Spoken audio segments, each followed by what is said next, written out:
Hello everyone. I hope you guys are having a great you had a great Saturday. Mine is going very well.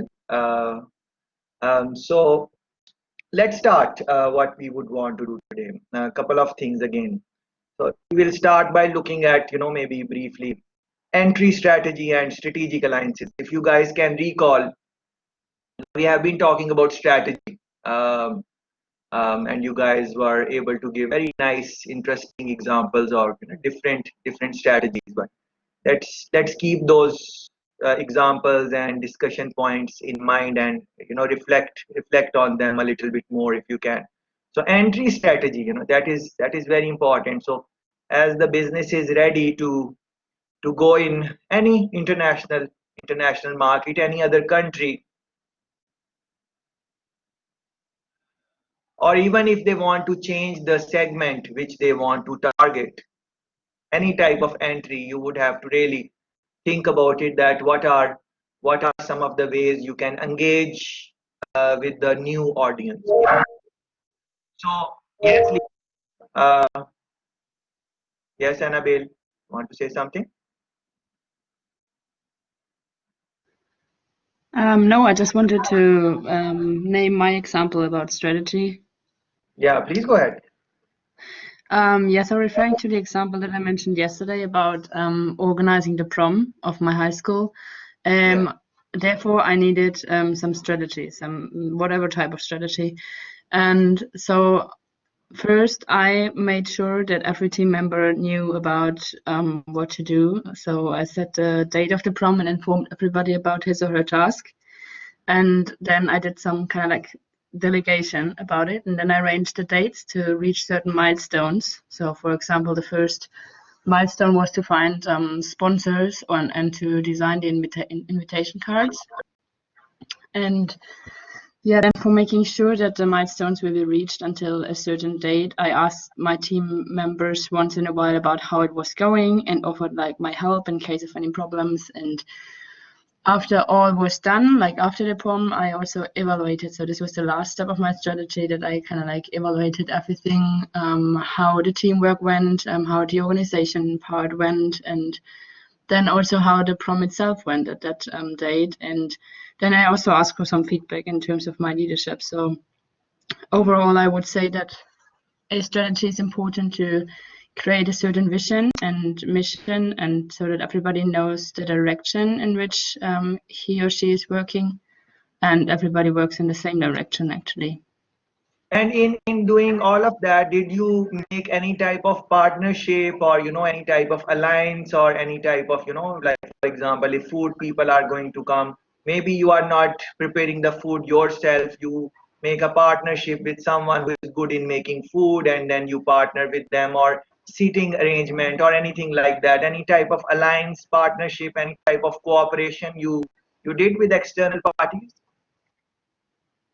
I actually did a lot of partnerships with companies, like certain German company names that are quite like companies that are quite small, so you won't know them. But yeah, so I made some alliances with companies, and then also with the location partner. Like actually, that was our city called Bad Bergheim. You won't know that.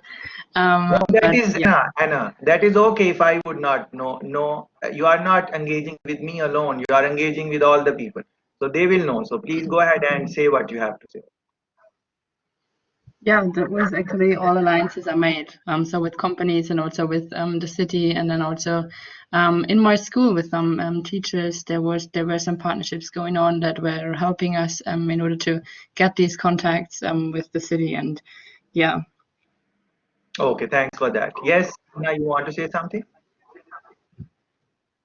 Yes, I want to kind of develop your thought about the alliances, because in the international trade, if a very small company is going to expand itself and to go internationally, maybe it's risky to do it on yourself, and one needs the partner in the company that you are going to enter. That's why I think it's very safe not to do it on your own, but to engage some other companies, like maybe to have a joint venture or just a partner or any kind of agreement, that will be a great support for you, because the person or the company will know the market exactly, and you might avoid all of these pitfalls and all of these risks that come with a foreign market. And maybe if also it's another way of starting a business in even your country, but you have that many assets and capacities. The good idea might be to get a license or to be a franchisee. I think it's very safe and doesn't involve a lot of investments.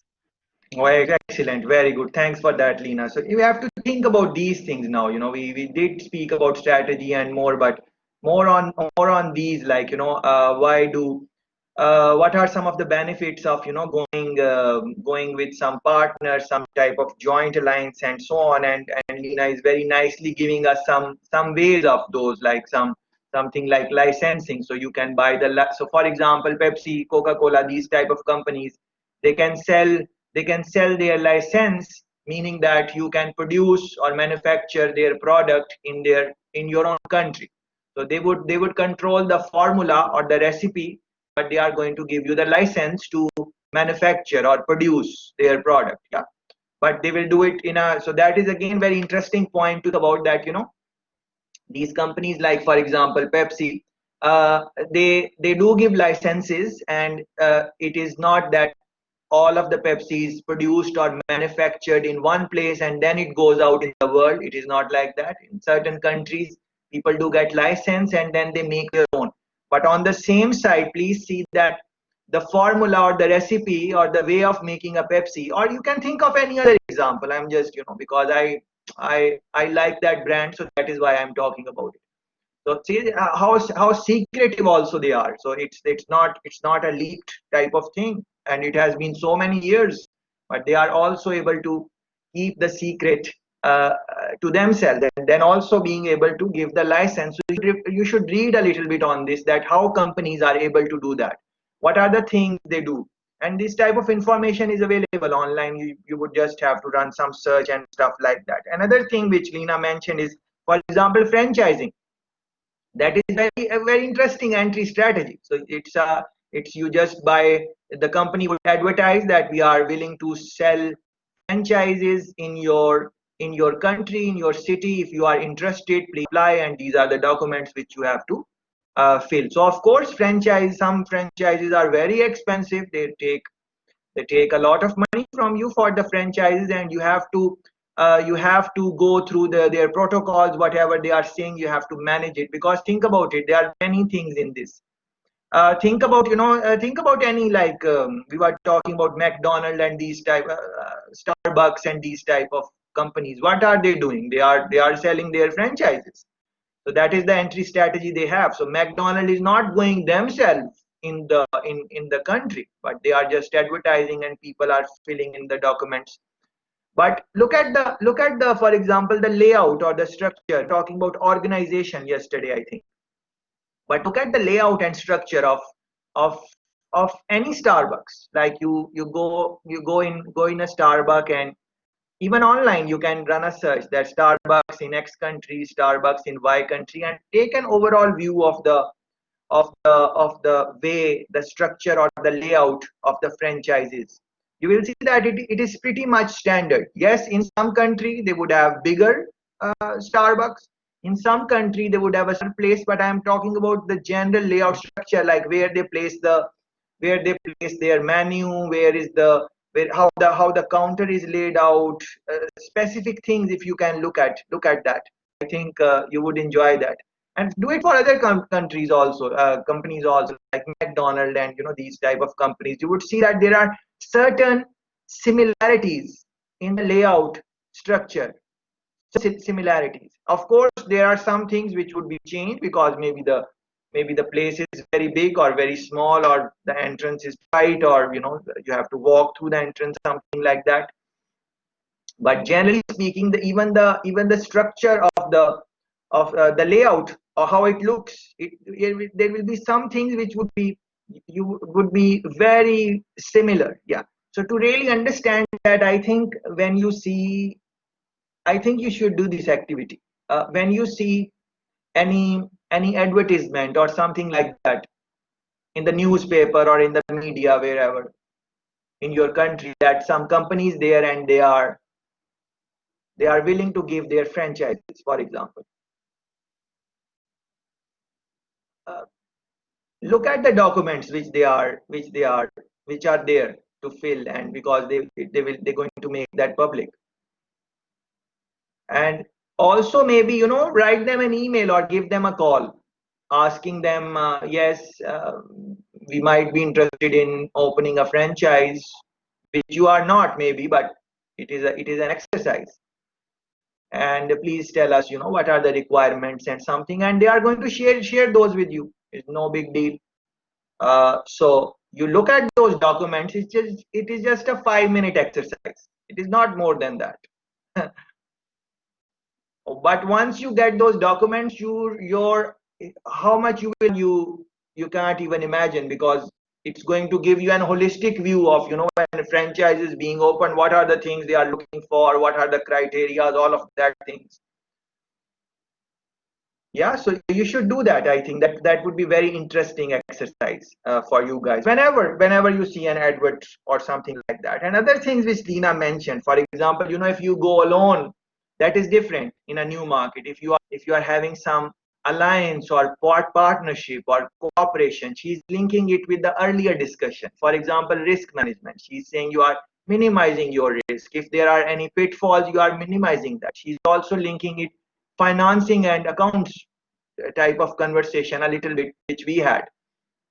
Like you are minimizing your allocation of financial funds. If you go yourself, then there are so many things which you need to maybe finance. But if there is already someone in that country who is willing to cooperate with you, then of course they would have their assets and their whatever understanding of the culture, understanding of the environment, understanding of the people, how to engage people and stuff like that, where to find the right talent.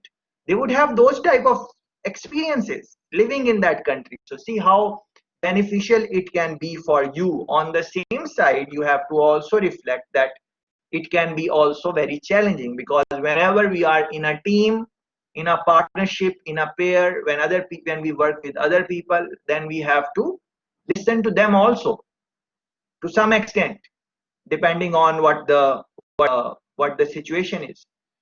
uh, we can do things the way we want also, but in partnership this type of thing, if other parties also investing and whatever the negotiation is, there will be many things which you would have to maybe do it the way they want. So your flexibility, for example, yeah, so in your strategy, in your that type of conversation, you guys mentioned the term flexibility couple of times, the way I recall it. So you are kind of compromising your flexibility also. So this is, but you are mitigating against the risks. You are not going alone, so you are minimizing. So all of this you need to, as a different businesses have different strategies. Now maybe they won't go in full cooperation. They would say, okay, we are going to do things ourselves, but we need cooperation in this thing, or we need cooperation in this thing, or we need funding.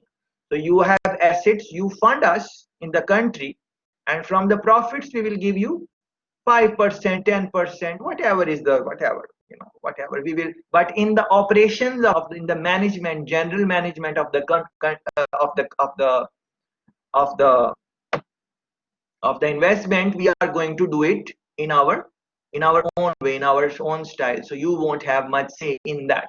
But this is how we are going to do, and we are sharing it with you from now, that this is our style and whatever it is. So these type of things you would want to uh, communicate with them, like what is before the contract is is signed and stuff like that. And if they are, now it depends, some people will say okay, no problem. Some people will say no, we have our own way of doing things, so maybe we are not very much comfortable. So you can maybe start with a smaller cooperation and see how things develop. In this conversation which I am having with you, you have to link it with previous discussions. For example, negotiation. What were we saying in negotiation? You guys spoke about trust. Yeah, you guys spoke about likability. You guys said that, I did not say it, you guys said it, that once people like each other and they feel that they can work together, things become easier in business. So that is important in internationals. That was a very clever point. Yeah, you have to think about these things, so many things, past record of the people you are going to make, your strategic alliance or partnership or whatever way you want to do it. What is there, what is the word of mouth going for them in the market? People who they have worked with before, what was the outcome of that? If they were involved in any earlier type of cooperations, partnerships, alliances, whatever engagement they have in terms of team, what what was the what was the reaction? Was it successful, not successful? And and it does not matter if the company, maybe in the past they were not successful. That is not what should worry you. What you need to ask, that why they were not successful. So if a company says that we are willing to partner with you, but in the past, last partnership, it did not go successful though. So that is not the criteria that you should not merge with them in one way or another. You should ask what was the reason, and then try to verify it, and then try to understand what were the reasons, because it can be some reason which you appreciate. For example, maybe the reason was that that company is very innovative, it very they wanted to maybe digitize few things, they wanted to break status quo, they wanted to they the idea that more money should be put in research and development. On the other hand, their partner was a little bit of a traditional model they were using, and they wanted to play safe, and nothing is wrong in that. As a matter of fact, we should play safe. All the ideas are good, that experimenting and those things, but we need to see our limitations also there. So playing safe, nothing is wrong in playing safe also. Many companies are playing safe and they are doing fine. Not everyone needs to really be coming up with new ideas. Yeah, so if your product is doing well, if you are selling toothpaste and your product is doing well, it's a little bit of innovation here and there, but your product is doing well, so there are clients, and for the price people are happy. So there is not much room of something there, because that is a very vast market. Toothpaste, a lot of people are going to just be okay with, if the price is fine and it is cleaning your teeth and stuff like that, majority of the people. Yes, you are making something specific for the sensitive teeth, and then teeth which has problem and stuff like that. Same for other products like soaps. They are big market, so you just need to find your niche, which are the people who are going to buy, because many people are trying to save money on those things also. So all of these things you might want to think about it, especially that point which Lena mentioned. Avoid You are avoiding pitfalls, risk management. You are gaining from their expertise, if they have assets and those type of things. So this is what you would want to think. You have some positives, some negatives, what it is, and I'm going to talk more a little bit on that. But before that, Annalie, I'm sorry, please go ahead. No problem. I was going to talk about alliances as well, but not only in entering a new market with a new company, but also internally inside a company. Because, for example, I was working in Scotland and I was working for a global recruitment company, and we had branches all over the UK, so also in Northern Ireland. And the branch in Northern Ireland was struggling one time with getting enough candidates for a certain job, so they asked us for help. And in order for us to help us, so it was well organized and to collaborate effectively, we had to come up with a strategy how we can work best together, how to collaborate best in order not to overlap tasks, so it doesn't end up chaotic, because we were not sitting in the same office, so communication was a little bit more difficult. So that was also a strategy in order to kind of help each other or have alliances not with other companies but also within the company itself. And it's also good to have a structure like that if you want to expand your own company, into a different field or a new market. So that was one example that I have from when we had to apply a strategy in order to collaborate effectively, let's say, with our own team. But it was across borders as well. So that was quite interesting. Yeah, that's my example there. Very, very interesting, Annalie. Thanks for that. When you guys must have observed that, Annalie was raising, hands from a long time, and then I started speaking, and I was making some points, and then I said, let me take her, and I said, uh, Annalie, please go ahead. I'm sorry. And see what she said. She could just speak what she had to say, but she said no problem, and she also smiled at that time. So you could hear that smile also. Yeah. So she said no problem and smile. Yeah. So what she did, some type of some connection was formed at that moment. She did not have to. I did not have to say I'm sorry. Yeah, because you guys know that I'm talking, and but I said that, and she did not have to say no problem and also smile, which could be heard in, because I can't see her. So, and this, she did not plan it. I did not plan anything. She did not plan anything. It just happened. These subtle things happen in international cooperation. These very subtle things. Your personality comes out in international negotiation, in international dealing, when you are going to talk with someone with some other culture. These are very small things, but these are the things which make and break mergers, alliances. These small things, because think about it, the theoretical work, filling in the forms, the paperwork, all of things, anyone can do that. Believe me, that's no big deal. Many people, even if you don't know how to do that, you can hire someone, and they are going to submit all the documents for you. Documentation is not a problem. The way I look at it, you can look at the way you want.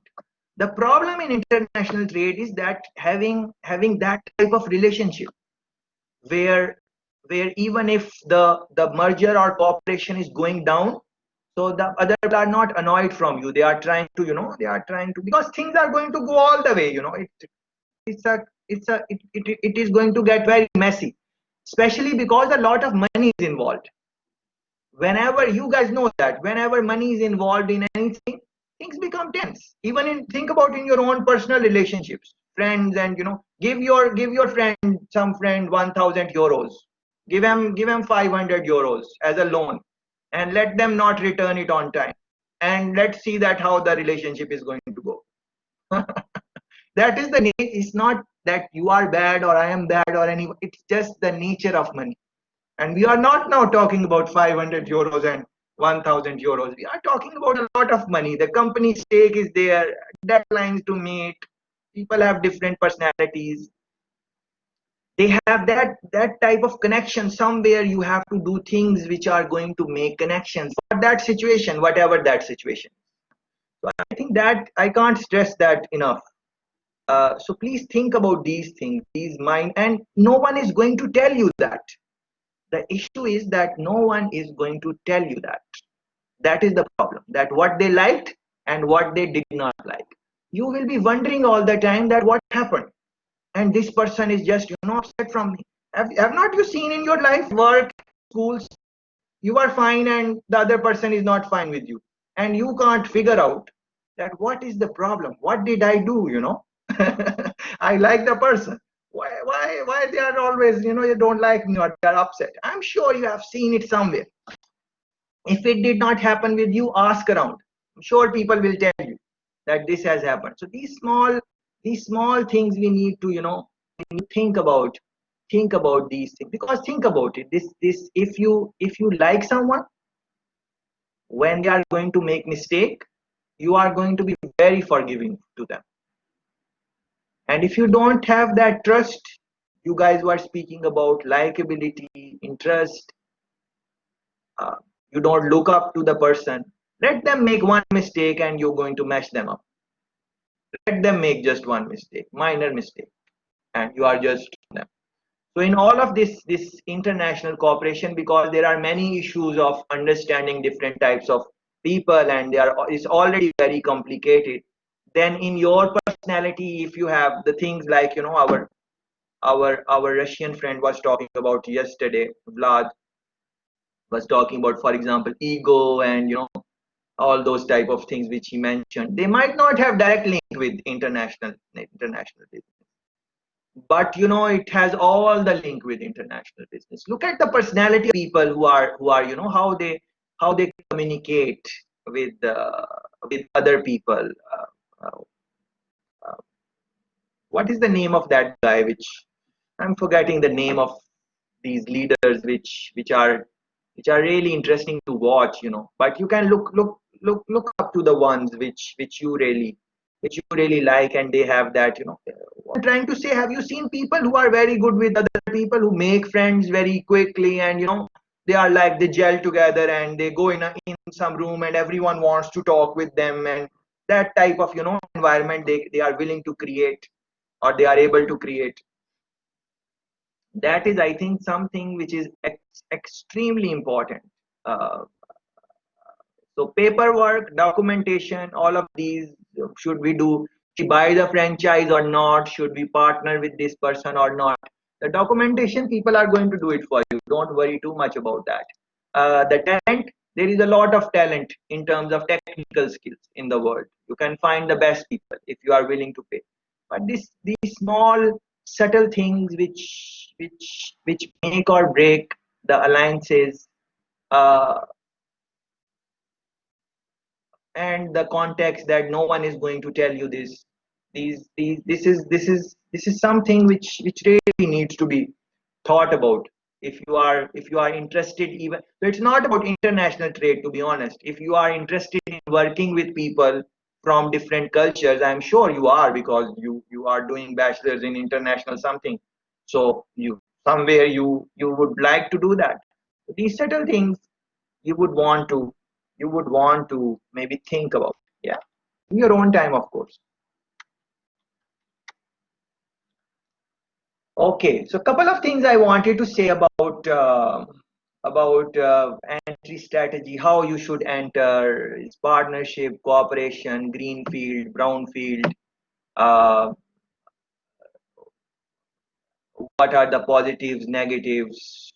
Uh, Reputation of the other company is also important. They might be very good in the business, but the reputation is that they are not very, you know, sensitive to customer complaints, because they are doing well, and there are maybe a small number of a minority of the customers do not like them, and it is always going to happen. Please be ready for that. Always. No matter what you do, no matter what you do, there are going to be people in international, when you will be involved, they are going to work against you. You can't please them, to be honest. This is how it is. They just don't like you for whatever reason, and you can't do much about it. There's not much thing you do, but still you need to be careful about what they are saying. So as much as you can, don't think what they are doing to you. You have to think that, what can you help, can you do thing which is going to satisfy them? If you can, go ahead and do it. If you can't do it, then it is a different strategy. 100% 100% cooperation from people. That 100, what you are doing, 100, you get 100 votes, 100% votes. That type of mentality, it's a good aspiration. It's a good aspiration. We should for that everyone cooperates with us in the alliance, but that generally don't happen. And there are stories there are examples in the chapter which I have posted. It is there. If you are interested to look in detail, you can read that and go through the nitty gritty. Some things I wanted to talk about, like for which foreign markets where where you're going to go. So link it with the earlier conversation. For example, regional economic integration. That is going to, may help you think about that, where which place is good, what is happening, where you can get best support from the government, from the environment, from the culture of the people, from the competition. All of those things you would want to think about. And for example, one of us mentioned that sometimes you are not part of the corporate or you are not part of the economic integration, but your country has some agreement or some type of word with the countries in the economic integration, so you can benefit from that also. So that I think you would want to think about, that which foreign market really to enter. And many times, companies sometimes, forget about that. They know this, but then they, from something they would do, and it would show that they did not really care about that. For example, Caribbean, this side of the world. Uh,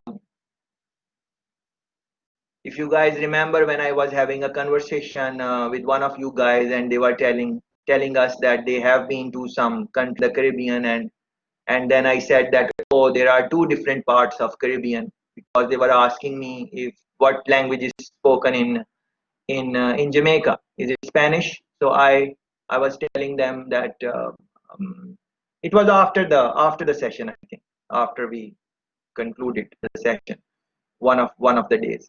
So I was telling them that no, there are two parts of in the Caribbean. Some countries are Spanish speaking, other countries are English speaking, and within English also, some of them have their own dialect, the way of talking. Just like you guys would have different dialects, yeah. Just like in English speaking country, they would have dialects, different dialects where you are.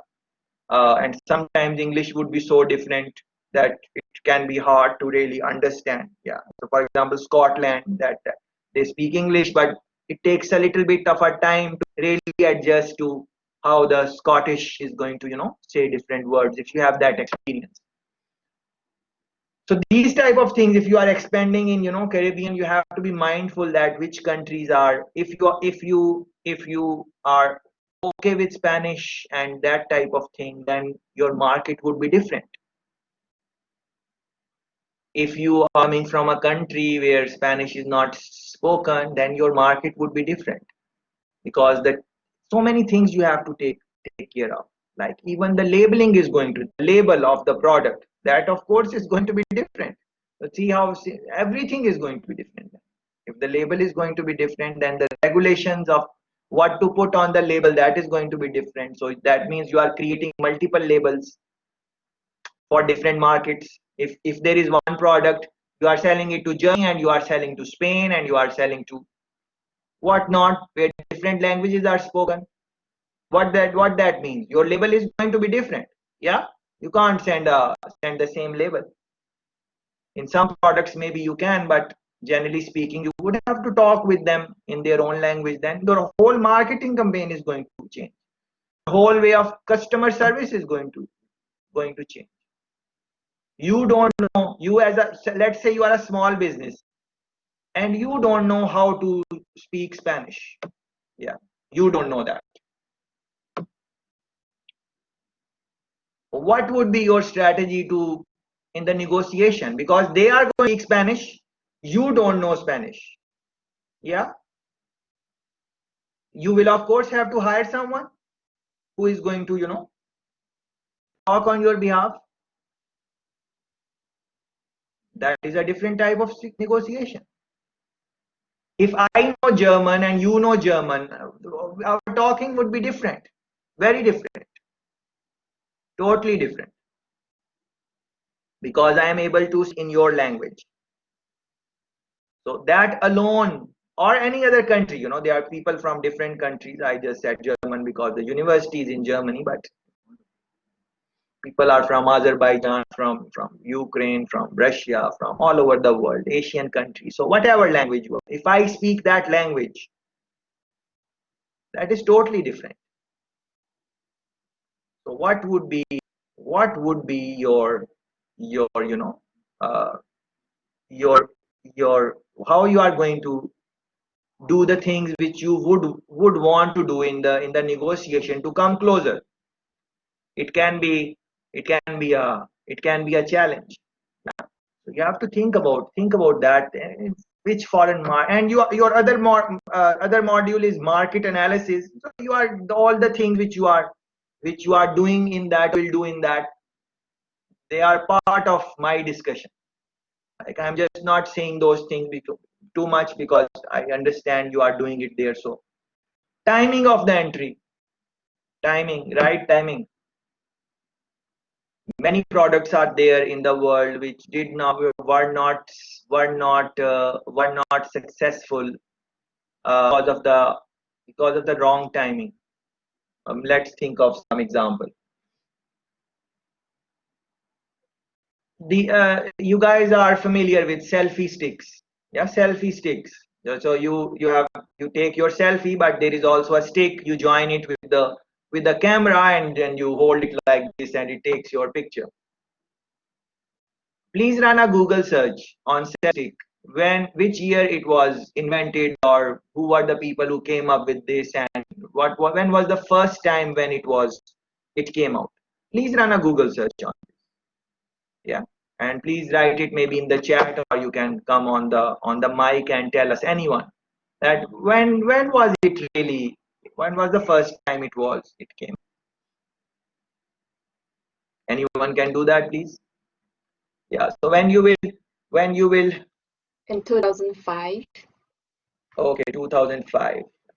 From I guess the name is pronounced like this. Okay, 2005. Okay, Sebastian, please go ahead.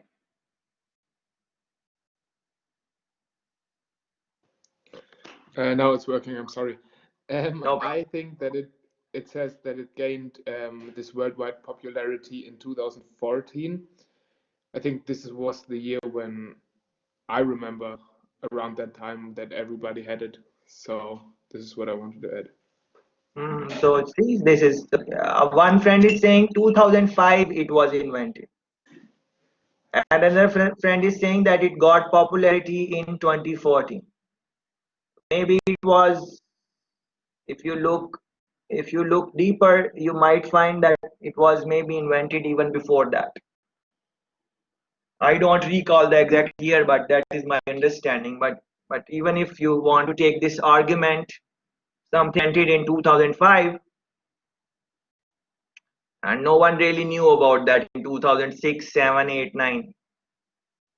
You are not seeing it, I'm sure. I don't think there is anyone in our session who saw people using selfie stick in 2006, 2007. No one did that. Yeah, and it gained popularity later, very late. So think about this. The product is same. The product is same, but the timing is, so it mess up everything, because the people who invented it, they did not get any, yeah, just on maybe Wikipedia or somewhere where you just read it that they invented, that is it. They did not get any tangible benefit from that, because of the timing, or the acceptability in the world. So at that time, still, yes, technology was coming in, but people were like saying that, why would someone take a selfie? Just like, 10 15 years ago, 10 15 years ago, in our lifetime, all of us were born in that time. People were saying, why would someone take a selfie? Why someone would smile to the camera and take their own picture? Something is wrong with their head. If someone would do this 20 years ago, people would think that something wrong in the head. You can read on this. There's literature on this. But think about it now. If I just smile and, I'm taking a selfie, yeah, you guys would be fine with that. So the acceptance in the culture, in the environment, what is happening, that is that the idea was too new for the people in that time. And this has happened for so many products. I spoke about, you know, aeroplanes. People who came up with the aeroplanes at that time, people were thinking they are something is wrong in the head or something like that.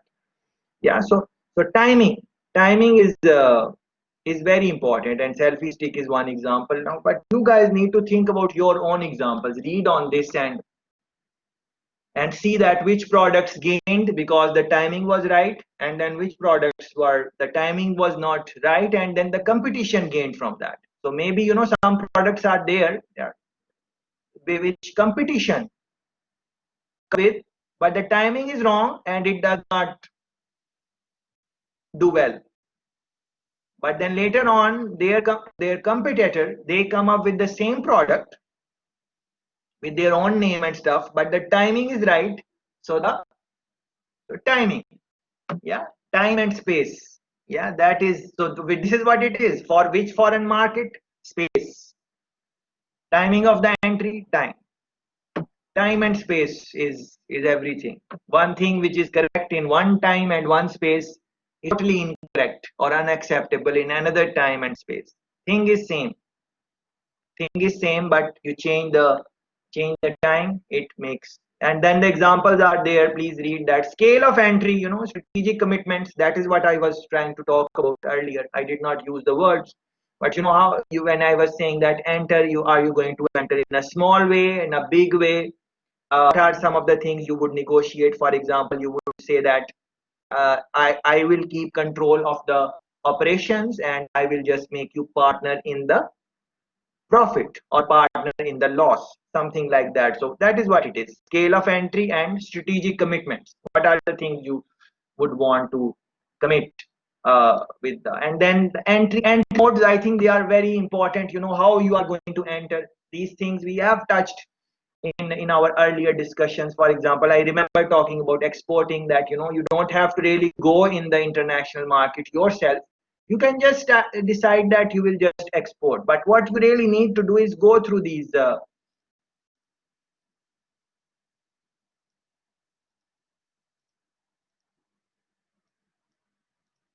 go through these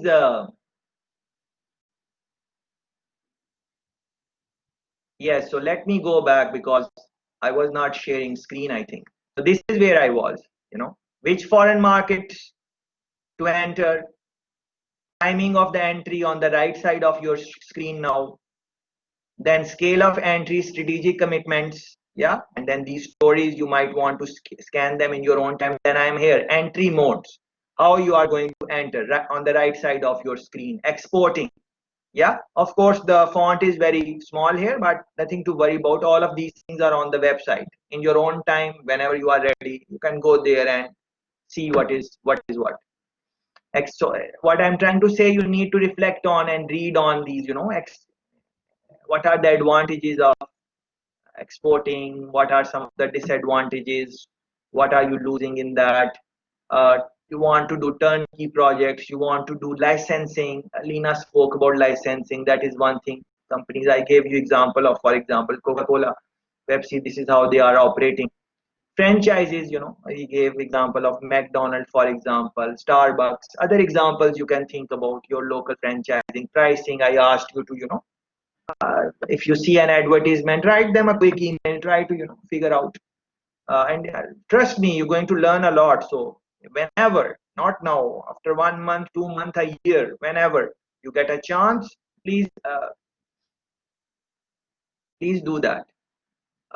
Especially, you know, the franchises which you like. So I'm sure there are some companies which have franchises and you like them, you enjoy them. So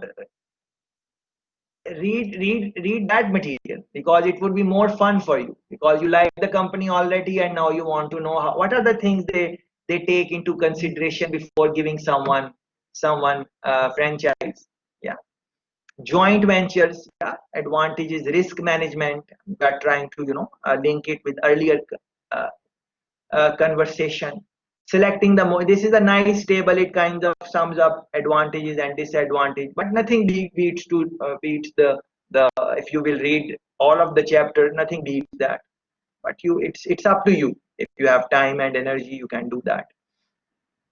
core competencies, entry mode, technological know-how. If there is some type of technology which is going to be used in the market where you are going to go, you would be hiring majority of the people from that same market. You cannot hire all the people from your home country and ship them to the new destination. That is not going to be very viable. A lot of you want to have local people, majority of them. Yes, of course, the managers and the assistant managers and higher level positions you can bring from your home country to ensure that the vision or whatever the strategic objectives are, they align in different markets. That is fine.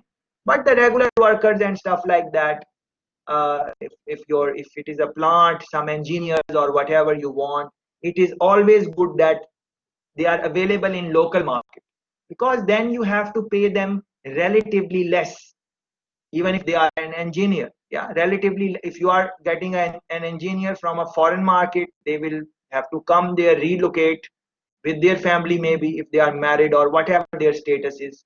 And even if they are single, you would have to pay them more because of the relocation.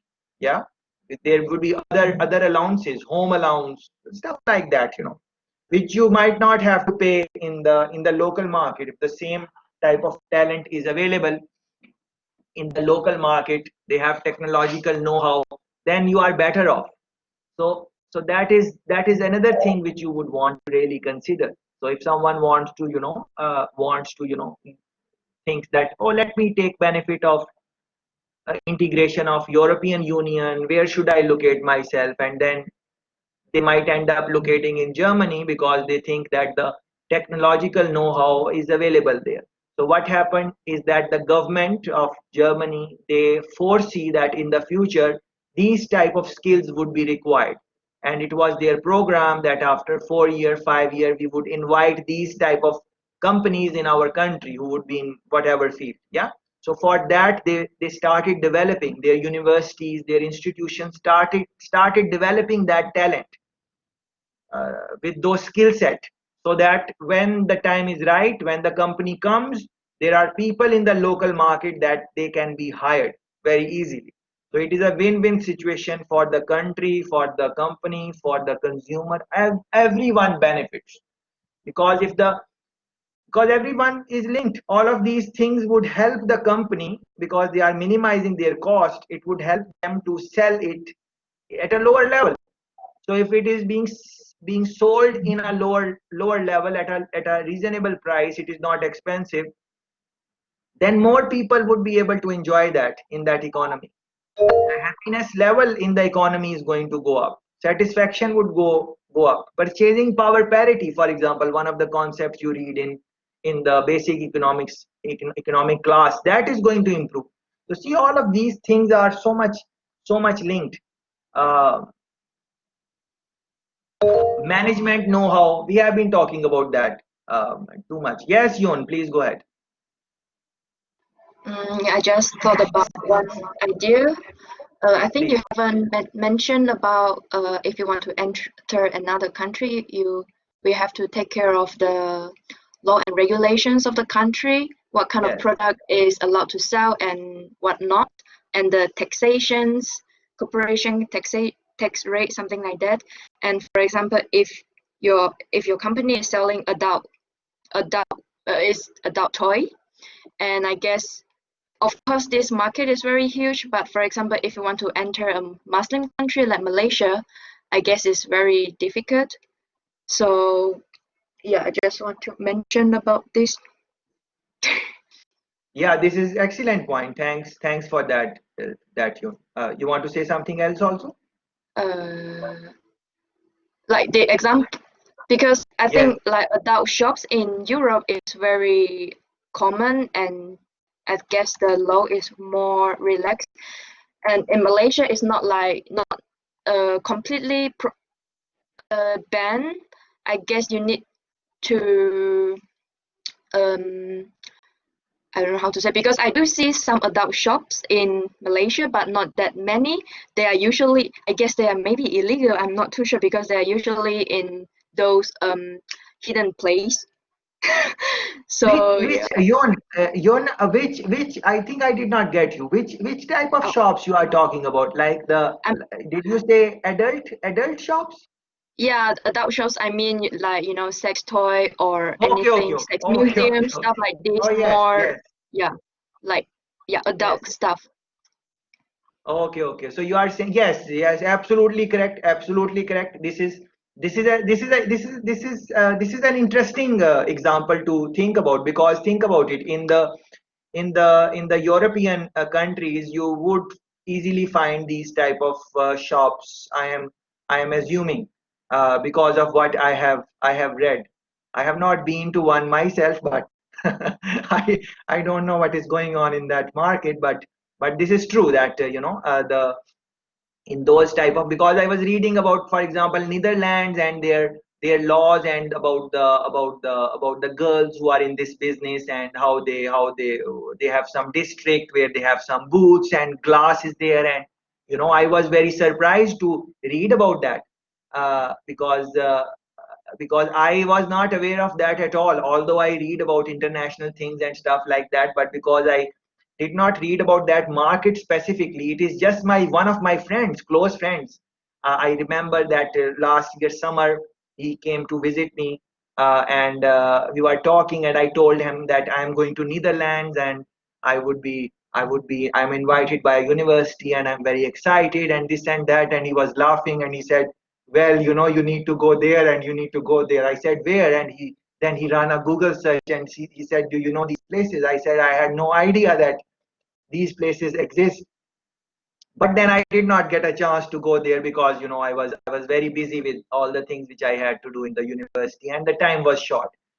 So because I'm like in Jamaica, it is the industry is regulated. If you want to talk about this industry, that this is a regulated industry, it is allowed to engage in these type of activities, but still we don't have those type of booths and stuff like that, which you might see in countries like Netherlands. And there was some specific district or something like that, and there were booths and glass booths, and the girls were behind the glass, and that was quite a thing. Same thing for these toys. So from that reading or observation and the things which my friend told me, I'm assuming that in the European market, because of the openness, or whatever you want to call it, they are okay with having a sex toy shop in the open, but in a little bit of a conservative country. So for example, I'm thinking Malaysia is a little bit of a, they are modern in many ways. They are definitely modern country, but they have their own way of doing things. And the same thing for like countries like India, or countries like Pakistan, where I'm coming from. These things are maybe not very open, uh, not very open. If you are going to talk about, you're not going to see a shop, sex toy shop, I'm sure. I haven't been there in a while, so I don't know what is happening, but I don't think that is a possibility in a near future, that you are seeing a lot of shops which say sex toys and come in. But are those things available in the market or not? Definitely all of the things are available in the market in every country, no matter how conservative they are, how traditional they are. All the things which are banned, they are available in the market. Why? Because consumer is going to demand it. If consumer is going to demand anything, the shops are going to bring those things in the country, no matter what the product is. Because a shop needs to run, they need to make money. They are that smuggling, illegal transfer of goods, that happens in all the countries, including the countries in Europe, including US, including Canada. No, they have strict policies, and they try to limit the number. But we cannot say that there is one country where is no smuggling, no transfer of illegal goods. So why those, what are in those containers, these type of things? So sex toys might be prohibited in a country, but if there is a demand and people are going in shops to ask for that, those shops are going to bring those in, no matter what it is. Yeah.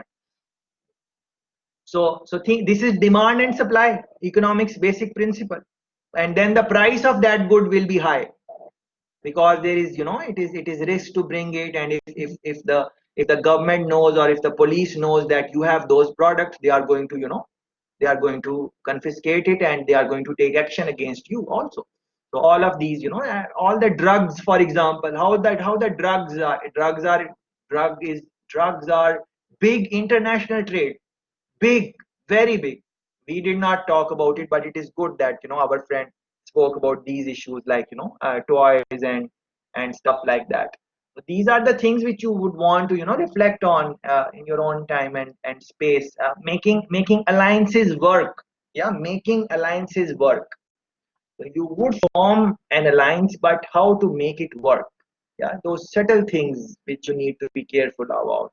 The trust factor, how to improve that.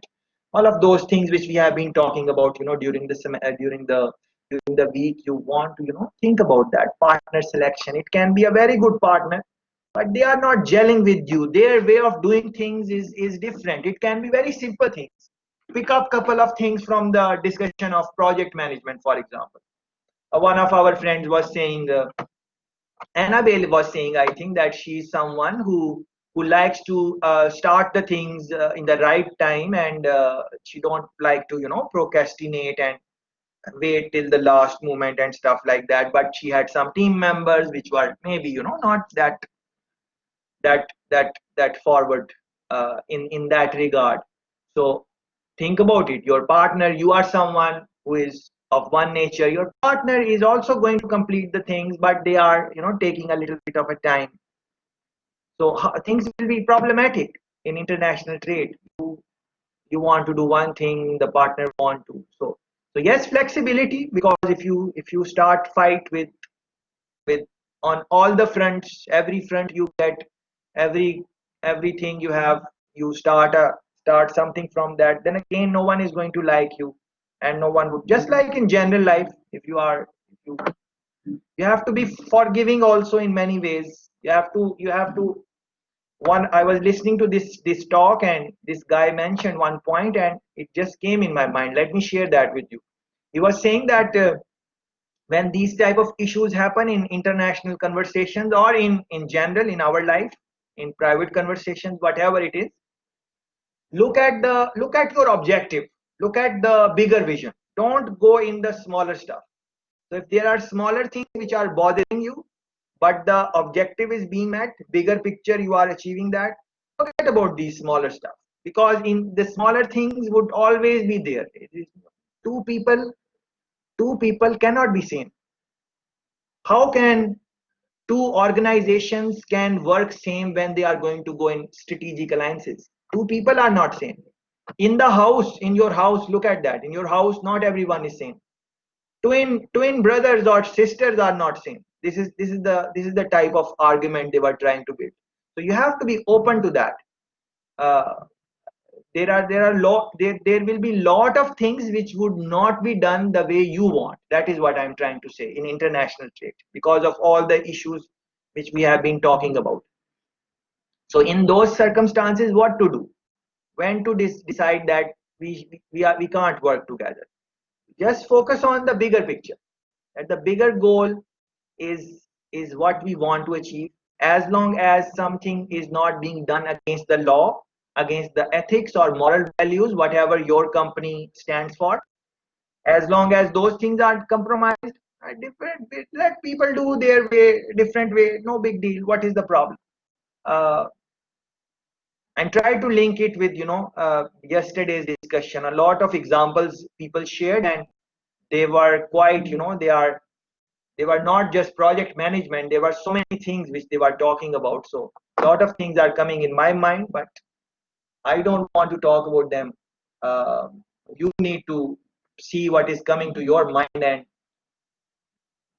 how you are going to talk about it. So these are some essential basic things, I think, which you want to, talk about. So I like this clip. Let me share it with you. This is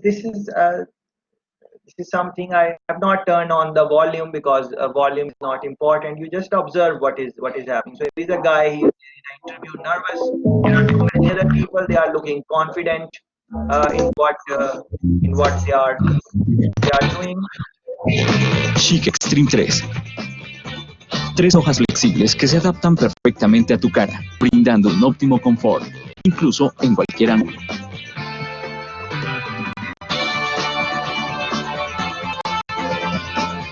Chic Extreme 3. Libera tu piel. Yeah, so think about this. What was this? This was the strategy of the guy. So he came in for the interview. He's there, nervous. Other people are there for the interview. Also, they are looking confident and sharp. And then he looks in the back picture where he sees that all the past people, they are bald. So he gets an idea. He spoke about idea, importance of idea. That is how we started in the beginning. And he goes and he just shaves his head and he's trying to develop some shared value. And comes and look at that girl, that beautiful girl in the background. She gave a nice smile to him, and now the guy comes in and he's bald. So that is what. So this is what is this? This is a strategy.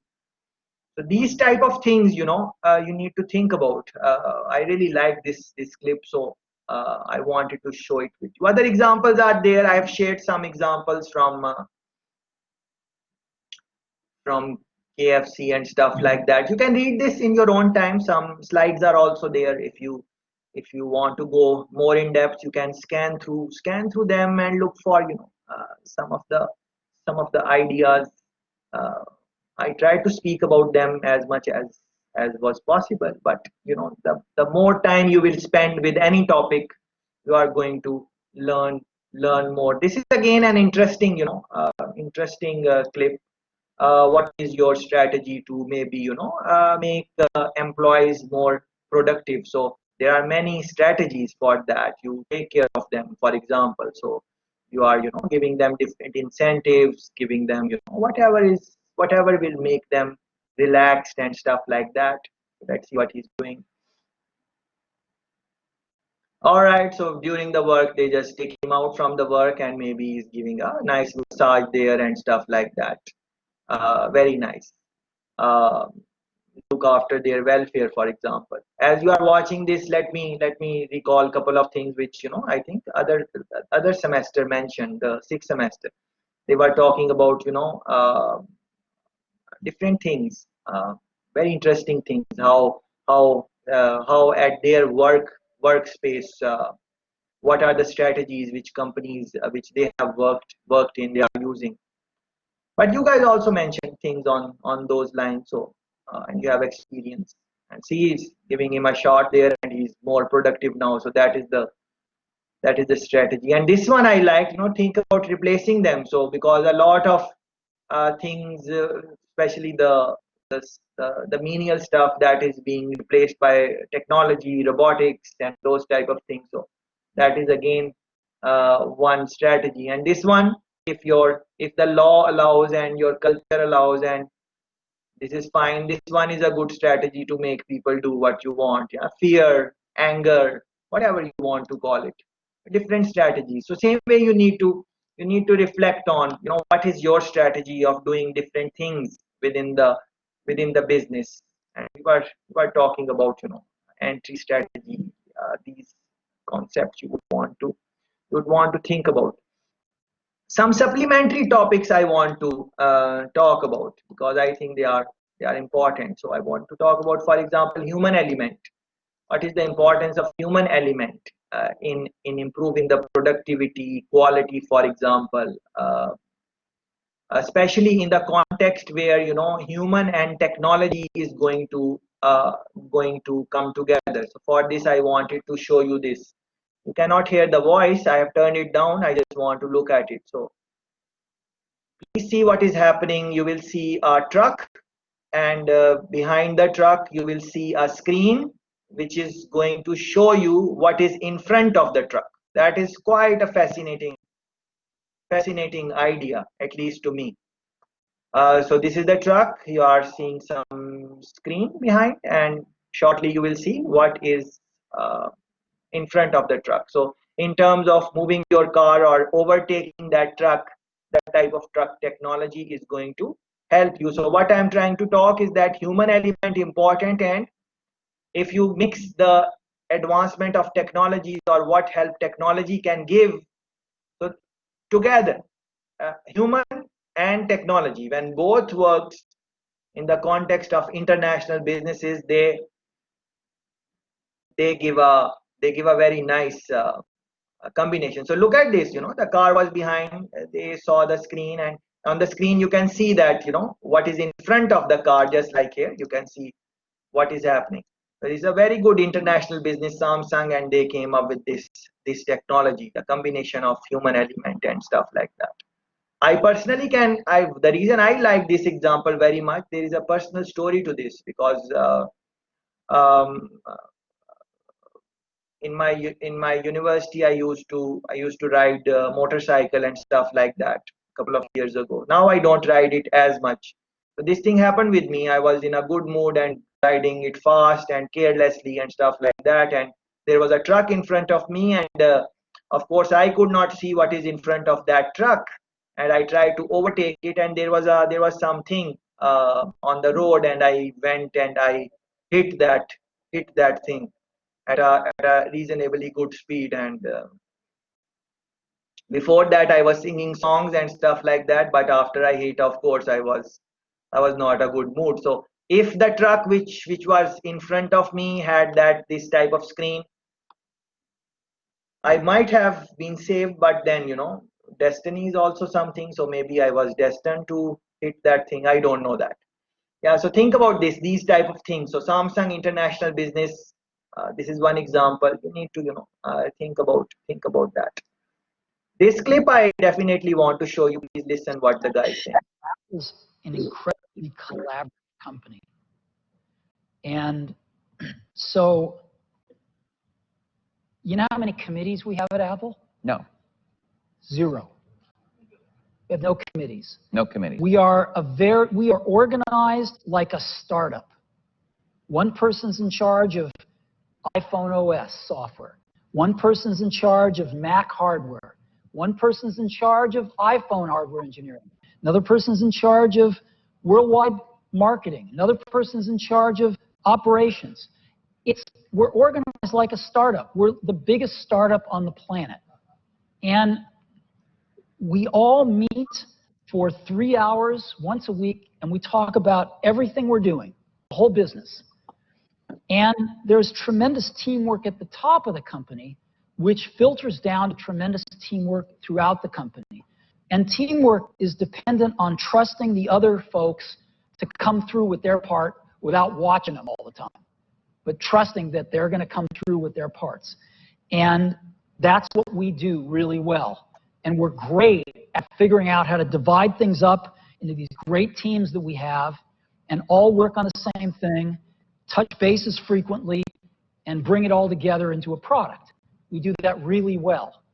And so what I do all day is meet with teams of people and work on ideas and solve problems to make new products, to make new marketing programs, whatever it is. And are people willing to tell you you're wrong? Yeah. I mean, other than snarky journalists. I mean, people that work yeah. No, we have wonderful arguments. And do you win them all? Or? Oh, no, I wish I did. No, see, you can't. If you want to hire great people and have them stay working for you, you have to let them make a lot of decisions, and you have to be run by ideas, not hierarchy. The best ideas have to win. So, otherwise, good people don't stay. But you must be more than a facilitator who runs meetings. You obviously contribute your own ideas. I contribute. Yes, so this is one thing I really wanted to show you. If the voice quality was not good, I posted it in the chat also, so you can look it up now, and it is available on website also whenever you want to look at it. So think about this, especially the last section. I really like it, and I think I also said it somewhere, but I wanted you to listen from Steve Jobs, because of course you might be interested in listening to what Steve Jobs is going to advise you more than what I am going to advise you. So think about this. He's saying that the last part especially, please pay attention to that, he's talking about trust, he's talking about that, people are not always going to agree with what he is saying. He's Steve Jobs, but he's saying that people are not going to agree with me all the time. And he's saying that it happens. And then he's saying that if you are working with smart people, it is not possible that they are going to listen to you all the time, because they have their own way of thinking also. And then he made couple of other comments also. So please think about that. uh, Even a person like Steve Jobs, Apple is international business. You guys know the business, you guys know this guy. So even if he cannot win all the arguments, how can we win all the arguments? Maybe we can, but then it would be that Egyptian method which I showed you a while ago, where there was a guy and he was beating his employees to do so. Maybe that works, but then there is a cost for that also. So please think about this short clip. Yes, Hedi, please go ahead. I just wanted to ask if this video was before, or I think probably after he was fired and rehired, right? That was Because long. That was long time ago, I think. Yeah. We know because the story, I all the things. So everyone yeah should because read about this. What Hedi is saying. Sorry, Hedi. Everyone should read about this. The journey of Steve Jobs. Anyone who is not familiar, most of you would be, but if someone is not familiar, please read on this thing which Hedi mentioned in how his things started, how he was fired, then things happened, so many things. So how he managed that, especially in the early days, and how the concepts came. Same for him and same for Bill Gates also. His story is also very interesting. Yes, Hedi, please go ahead. yeah, I just wanted to mention that because I think before he was fired, he had a complete opposite leadership style. I think like it was exactly like how he described now it wouldn't be, because he was like really a controlling person and he wanted to know everywhere what was going on. And that was one of the reasons why he was fired. And he was just rehired because well, the company was kind of going down and they knew when he would come back that it would work better. But he sounds really reflected now. I feel like he learned from his mistakes. And one time I even saw a clip of him saying that he is glad that this happened to him, that he was fired so he could learn from that.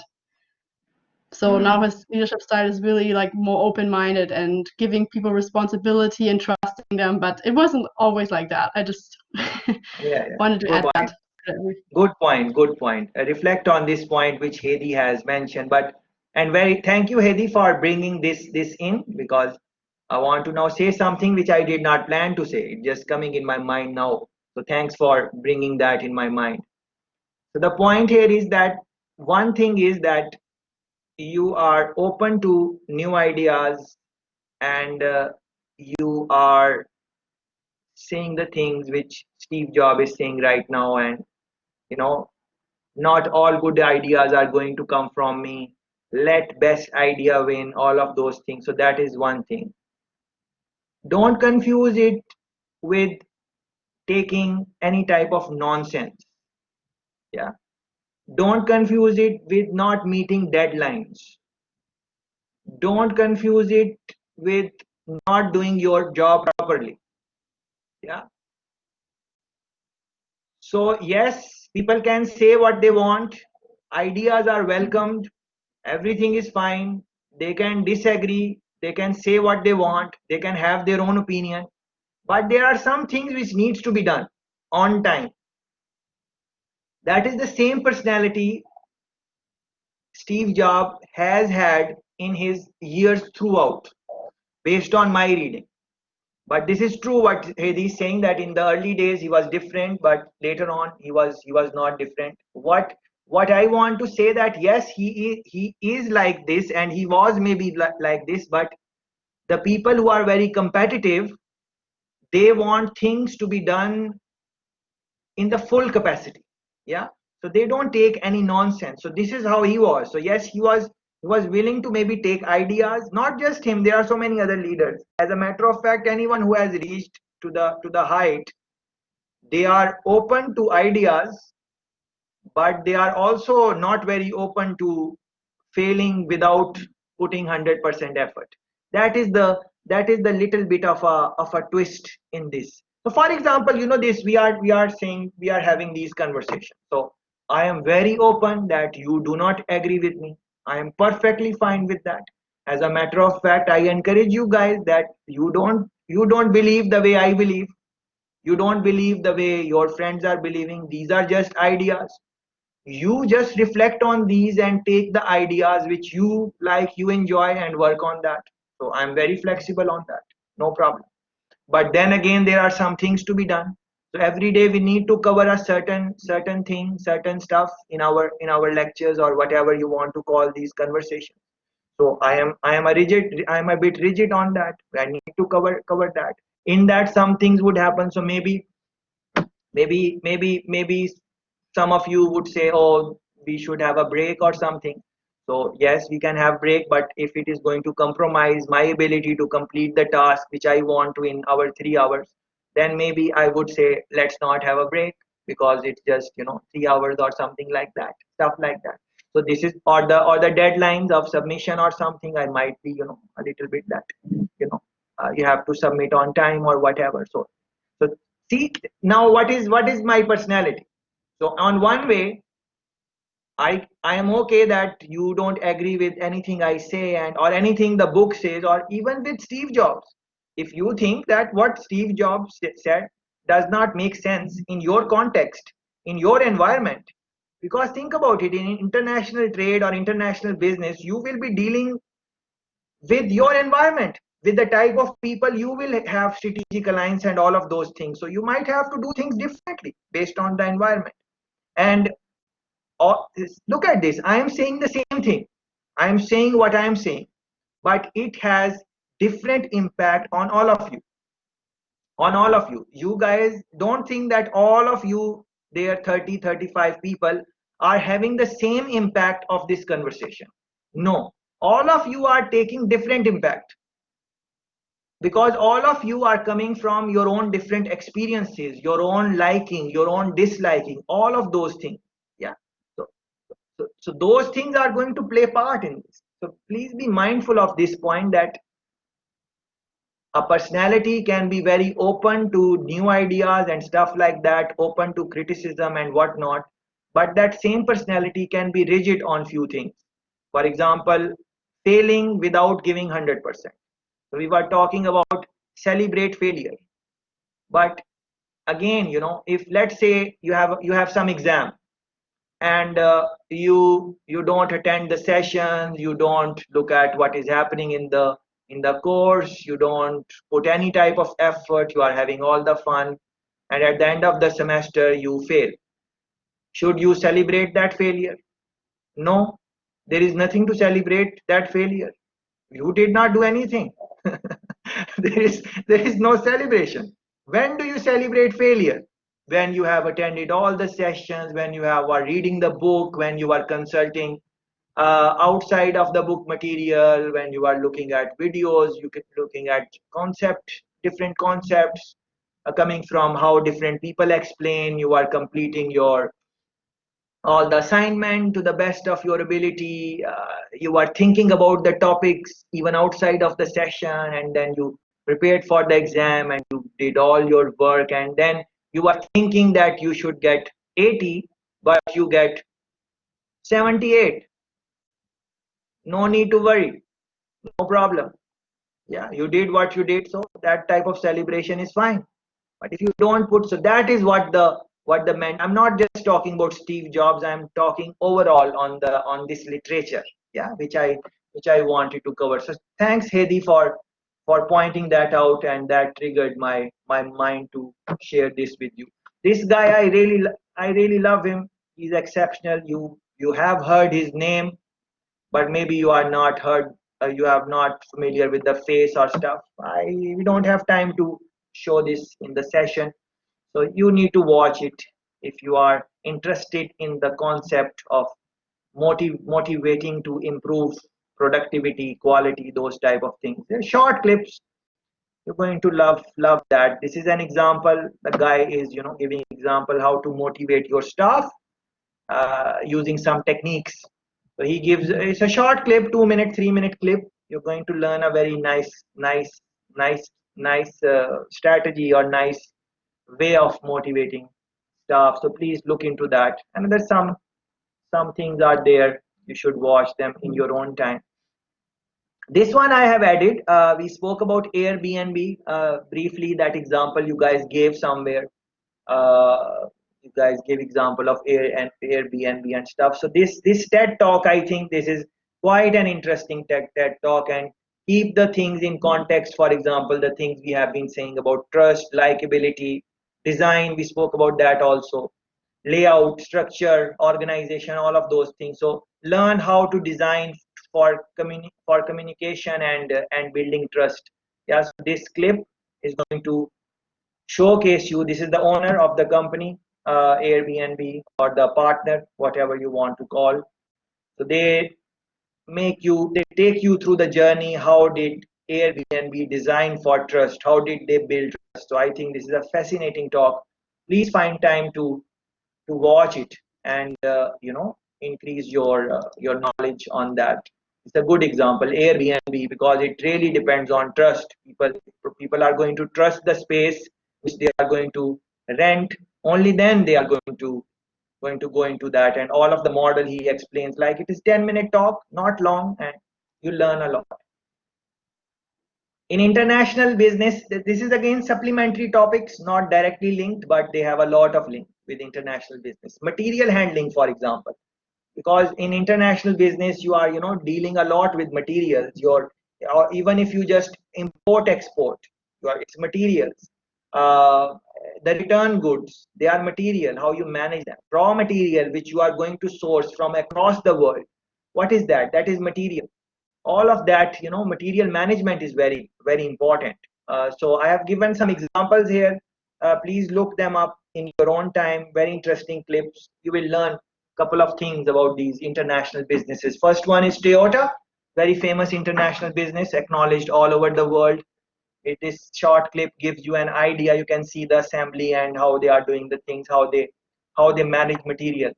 And I selected this example because cars, they have a lot of different components to make to build one car, different components, and they are coming from different area, different suppliers, and all of those things. Some are built in-house, some are some are outsourced and stuff like that. So, and the timing is very crucial in these type of example, because in assembling a car, in putting a car together, you have to follow a process. So you have to do one thing and then the next thing and next thing and next thing. So before you fit the door of the car, you need to do other things. Before you fix the steering wheel, you have to do other things. Before you fix the chair seat in the car, you have to do other things. So if the components to do the other thing, or the thing which was to be done before, they are not there, it is going to delay your process. Yeah. So material management in terms of timing and ordering and other things which you might study in a basic course, like operations management, those things are very important. Project management, what is this? This is a project. So project management, I encourage you to do the course on project management, like the certification. I'm sure you are aware of certifications in internationally recognized certification in project management. Do them, and add them to your CV. Whichever job you will apply, they are the techniques, the tools you will learn in that, they are going to help you. The skills which you learn in project management, the tools, they are quite transferable. Even in your own life, it will improve. So I encourage you, whenever you can, think about that. DHL, again, international business. We spoke about FedEx in some of the example. DHL is amazing company. They talk about how they manage their material. You should look into that. FedEx. Did I speak about? Please, anyone can remind me. Did anyone speak about? Did I speak about this example, FedEx, where people are throwing things in the truck? Please remind me. I'm forgetting.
Yes, so thanks Balaz for the guidance. So I thought I did speak about it, but I think I did not. So let's talk about this. I want to show you this clip. Voice is not needed, just visual is good enough. So look at that. FedEx is an international business, and see how they are handling the material. Yeah, material management. These are the gifts or whatever people have asked them to deliver on their behalf. So imagine what would you feel if you use FedEx and you see this type of clip where they are just throwing in the things, and not a good sight. And what happened if someone took the video of the thing and they posted online or stuff like that, and now this is what, and they are smiling, laughing about it, and they are fine. They are not supposed to do it like this. They are supposed to see, they are just playing with this. Yeah, so someone put it in, and the other guy has also now showing his skills, and they are having fun with this. For those people it can be just fun and whatever, but the customers don't like this type of thing, and that maybe all of their activities are, people are playing with this. Yes, yes, Annalie, please go ahead. Yeah, so I used to work at the German Post actually, and I delivered packages as well. It's a very tiring job, Yeah, and it can be really frustrating. So I guess they were just very unsatisfied with their job, and they just didn't care anymore if they took care of the packages yeah, well or not. They just yeah, yeah. bluntly said they don't give a shit anymore. Yes, yes, thanks for So using you that can word. see how they just try to do it as fast as possible, as easy as possible, just to get through the day. And Yes, I guess they were just very unsatisfied. And yeah, it's very bad for the customer, very bad for the company. yes, If this video, people see that they lose the trust in the company. They don't want their yes. their belongings thrown around and treated like that. So yeah, it Beautiful, can be very bad for the company. But obviously they were probably not treated well as employees, beautiful, or just very dissatisfied. So beautiful, yes, definitely pretty bad beautiful. of definitely. Beautiful, beautiful. And Annalie, let me ask you, because you have some work experience in that. Maybe others don't have that experience which you have. So please tell us. You said that it is a tiring job, and it's quite tiring job, because you are just looking at the post, and is it, what type of, what was your experience like? What is it? Are there any things rewarding in this, or what? It's how are your bosses dealing with, I don't know if you would be comfortable in talking on this, but anything you can tell us which Sure. you think can help us in understanding this. Yeah, sure. No, I mean, it was just a very physical job. So, I mean, some people, they had huge packages. They ordered dog food and it was 35 kilos. So for me, I'm a fairly Yeah, small girl. It was very yeah, yeah, tough delivering. yeah, And nowadays, people just keep ordering and ordering. And sometimes I had to deliver 100 packages a day. It was a holiday yeah, job, but it was just really tiring. And I mean, they do compensate fairly. I mean, they do yes, compensate quite a bit for a holiday job, yes, for a student, or yeah. It's yeah, pretty okay, but still it's a very tiring job, and very it's tight. difficult, I think, to keep them satisfied in their control with the ordering and deliveries. They Yeah, have to be so quickly done, and yeah, you want to, you have the packages that you have to deliver in the day. The yeah, quicker you do that, you can go home quicker. So they try to just do it as quickly as possible, and they lose interest in actually taking care of the packages themselves. beautiful, So beautiful. that's how that comes about. Yeah. Thanks a million for this commentary. It is Sure, no it is problem. it is so useful for all of us, so useful, because you have hands-on experience. Our friend is telling us that yes, the pay was good, but then you have to deliver it on within a day or whatever the time limits, and as once you are done you can go home. So why would someone not want to complete the job quickly and do other things, because the person has other things to do also in their life. It is not so in doing that, yes, there are protocols and everything, that you need to handle the package in this way, you need to put it like this, but you want these things happen. So in that, and then the stress is there, you get tired and stuff like that. So maybe the protocol is in this clip, that you pick up the thing, go in the truck, put it there. That is, yes, right, fine. But now they are doing it like this. But But see, these people are, no disrespect to them, they are the backbone of the organization, because they are the ones who are going to do all of Doing the these. dirty job. Sorry. They're doing the hard job. Yeah. They are doing the hard job. They are doing all the work. But Exactly. the if you are the manager of the country and this clip is shown to you, you are in big mess now, because you are Yeah, responsible. absolutely. No one is going to Reputation ask just you. goes down. Reputation goes down.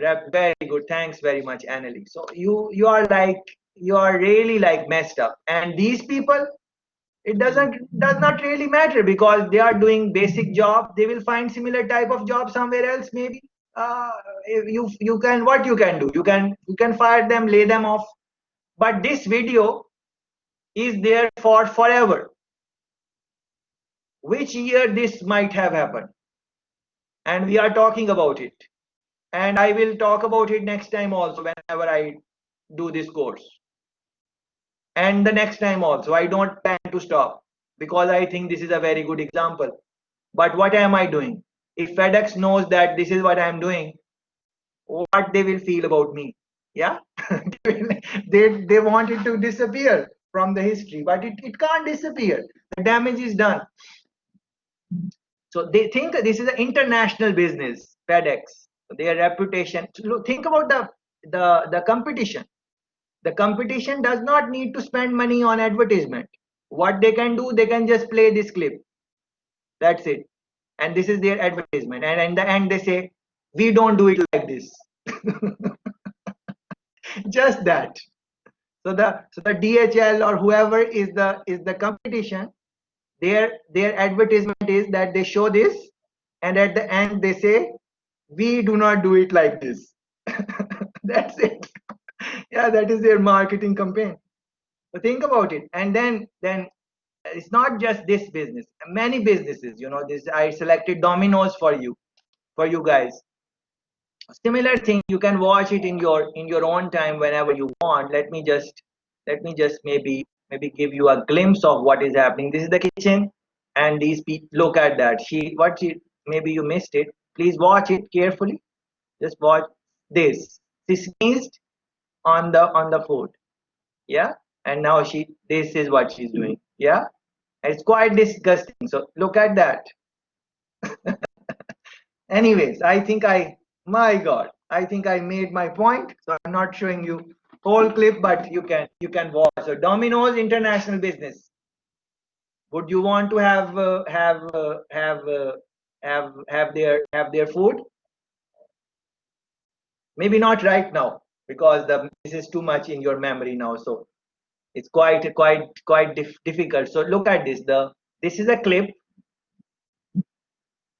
Domino's president, not manager, not area manager, not country manager, not vice president, president of the company. These two people, our friends here, they did something, and they did not maybe mean it. They were just having we don't know what was going on in their head. We don't know that. So no disrespect to these guys, but whatever they did, that made the company's president come out and listen to this clip in your own time, how apologetic he is and what he's doing, what he's saying. But the damage is done. Not saying that these companies cannot recover from these damages. Of course they can. There are ways to apologize, say sorry, I asked you to maybe read on apology and stuff like that in one of the earlier session. If I have not, I am asking you guys to read on this, that how do companies apologize?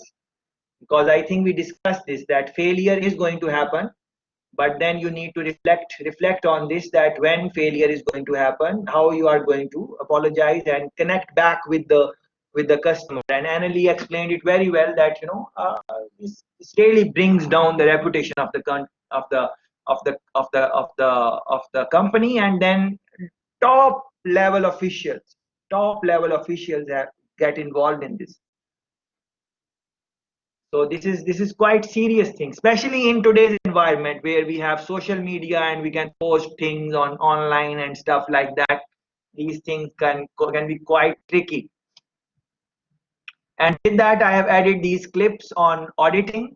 Although you look at auditing in your finance, accounting, and those type of things, but what I wanted to say in international trade is that auditing is not just finance or something like that. Auditing of all the affairs in international trade, you need to think about that. These are examples. KPMG is trying to explain you using their business what is audit, how do they understand it. So please watch it and try to make connections with the conversations we have been having through the week. This is EY, their competition. So KPMG and EY, they are kind of competition to each other. So ripple effect of a quality audit. They really explain it very nice. So please watch this one. And these are some supplementary clips on that, the how and whys of auditing. These are short clips, but I learned a lot from these clips. These guys are real experts in that. So very quickly, in a short amount of time, they help you understand that what are some of the things you need to keep in mind if you want to improve the quality, productivity, which are key things in being successful in international trade, how auditing can help you, and what are the basic things you want to keep in mind. No rocket science, basic things, but very, very important. As we are speaking about quality, I wanted to share these things with you also. Quality is extremely important in any type of activity you are going to do in international trade. Pricing, yes, important, but quality is also very. And then quality, what is quality? Quality is different for different people. So if I ask you this question, what is quality to you? Maybe it is durability of the product. You think if a product is durable, that is quality. Maybe it is the features, extra features, the apps or something, some technological inclusion in that is quality for you. Maybe being expensive is quality for you, so no one can buy it, it's a luxury item and you buy it, so that is quality for you. So quality is different for different people, so that makes it even interesting point for international trade, international business, that everyone views quality different, but you need to come up with a quality product so that people appreciate it as a quality product on the whole. Although individual capacity, people are going to think about quality very, very differently. So reflect on these clips. Some examples are there. I think you would enjoy them. Honda, this one I want to show you. Again, the voice is not there. You just need to watch and observe what is happening. So this is you are seeing a guy with AK-47 gun is there. This is the car. You can see the car, and they are going to test the windscreen, the glass on the front of the car, that how good is that, can the bullet penetrate from that or not. So this they can do, and you must have seen clips where they are doing it, no big deal, all products are tested and stuff like that. But in this clip there is a very big deal, and that deal is that this guy on the right who just came in and now he is going to enter in the car, he is the chief of the company. So they could have a dummy inside. They could have that no one goes and sit in the car. No one needs to sit in the car while doing this experiment, but a guy is sitting in there. And it's not an ordinary guy. He's the chief of the company. He could ask someone else to sit, but he's saying no. We're going to sit in the car, and I am going to sit in the car. So look at the confidence on his product. What confidence he has in his product. Because think about it, anything can happen. Anything can happen. You can argue that he's wearing a bulletproof jacket or something like beneath, and he did not say anything. See, he comes out. I just maybe thanking or something like that, and that's enough, because he has demonstrated from his action what quality he thinks his product is. The quality is so good that he is willing to sacrifice his life on the quality. This is how he's standing behind his product as he goes into international market. Now think about it. Who is not going to buy that glass if they need that? Who is not going to buy it? Is there anyone who is going to say we're not going to buy it if they need it? There is no ambiguity in the product that the bullet cannot penetrate, and he has demonstrated from from his life. That type of standing behind your product is needed in international market to be really successful. We are talking about real success. That type of confidence is required. Yeah, so just reflect on that amazing example, and then they have other examples. You can watch them in your own time as you know. Yeah, this is very interesting one, the upside of feeling down. Let me talk briefly on that. Every now and then, because we have been talking about failure and stuff like that. So when you feel, what happens? It's not a joyous moment. You of course are going to feel sad and stuff like that, and you are feeling down. So in this article, it says upside of feeling down.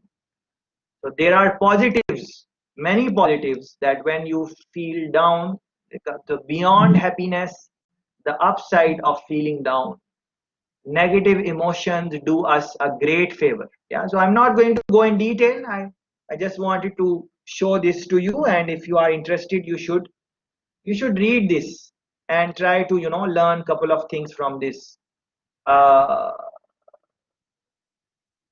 very interesting article, very small, easy to understand. uh, Vlad was talking about ego and those type of things. See, they're talking about envy and stuff like that. But essentially speaking, in this very nicely written article, easy to understand, they really make you understand that when you are feeling down, that emotion is very important for success and so on. And you can link it with your own life, and they also mention some techniques which you want to think about. This rule is very interesting, 80-20 rule. Please read on this. This is to improve productivity. So in international trade, I think these type of things, these type of theoretical frameworks, I think they can help you. So that is why I included that. This clip, I really enjoyed this one. Belief system, belief, what people believe in, what they think is possible and what they think is not possible. Otherwise, outside of that, their belief system about different things, about failing, about success, all of the belief systems are tested when we go in international market. What do we really believe in? One thing is what we say, but the other thing is that what we really believe in comes out in our handling of different situations in international markets. So please reflect on that belief system of your employees and link it with examples like what you saw, and Annelie was explaining that those guys are throwing it. Maybe they are tired, maybe they are stressed, maybe they are seeing no point of going inside and putting in. So they believe in that. They say it is okay. So see the implication of belief systems and stuff like that. So quite a few examples are there. Yes, a while ago I was saying that I'm thinking about some leaders, and the names are not coming in my head. So I mentioned them in the readings. So one of them is Sir Richard Branson. I'm sure you are familiar with him. So see what are the things. He's in international business, quite successful. So see what are the things he's saying here. Again, in your own time, reflect on. I've included this workshop. Uh, uh, it's done by MIT. Yeah, so if you have time, when not now, not in this week or anything, it is for future reference. Whenever you feel like, you can come and watch it and try to link the quality and stuff. And all of all of these things which we have been talking about, if you think about it, it's about change. One thing change, one negotiation don't go the way you want. You wanted to do something, it does not go the way you you wanted it to go. So all of these are changes. So managing change is quite an important area in international trade. All the time things would be changing. The context would be changing. The situation in the country where you are, that is dynamic situation. Anything can happen. Some things are of course in your control, but many things are not in your control. So essentially, an awareness and understanding of change management, I think, is important. When you will click on this link, you are going to see this talk. I gave this talk. It is kind of a lecture. So please, in your own time, when you feel like it, I think it starts a little bit late. I think around 7 minutes from here it starts. It is kind of half an hour talk, and then there is a question answer session. So the question answer are very interesting. So if you are interested in this, change management and this type of thing, and linking it of course with international business and trade, I think this might be helpful for you. All the things which the major things, the major points I wanted to make, they are in that clip. So that is why I don't want to talk about it in the session. Yes, anyone want to make any point? I think Madeline was raising her hand, or someone else was raising hand, but anyways, anyone wants to say something, or want to make some point or contribution in the discussion what we have been saying, you can go ahead now, or anytime, whenever you feel like. No problem. It is weekend, so it is Saturday, so you need to relax a little bit also. All the time you can't participate in the discussion, and that is perfectly fine. Yes, so next thing I want to talk about is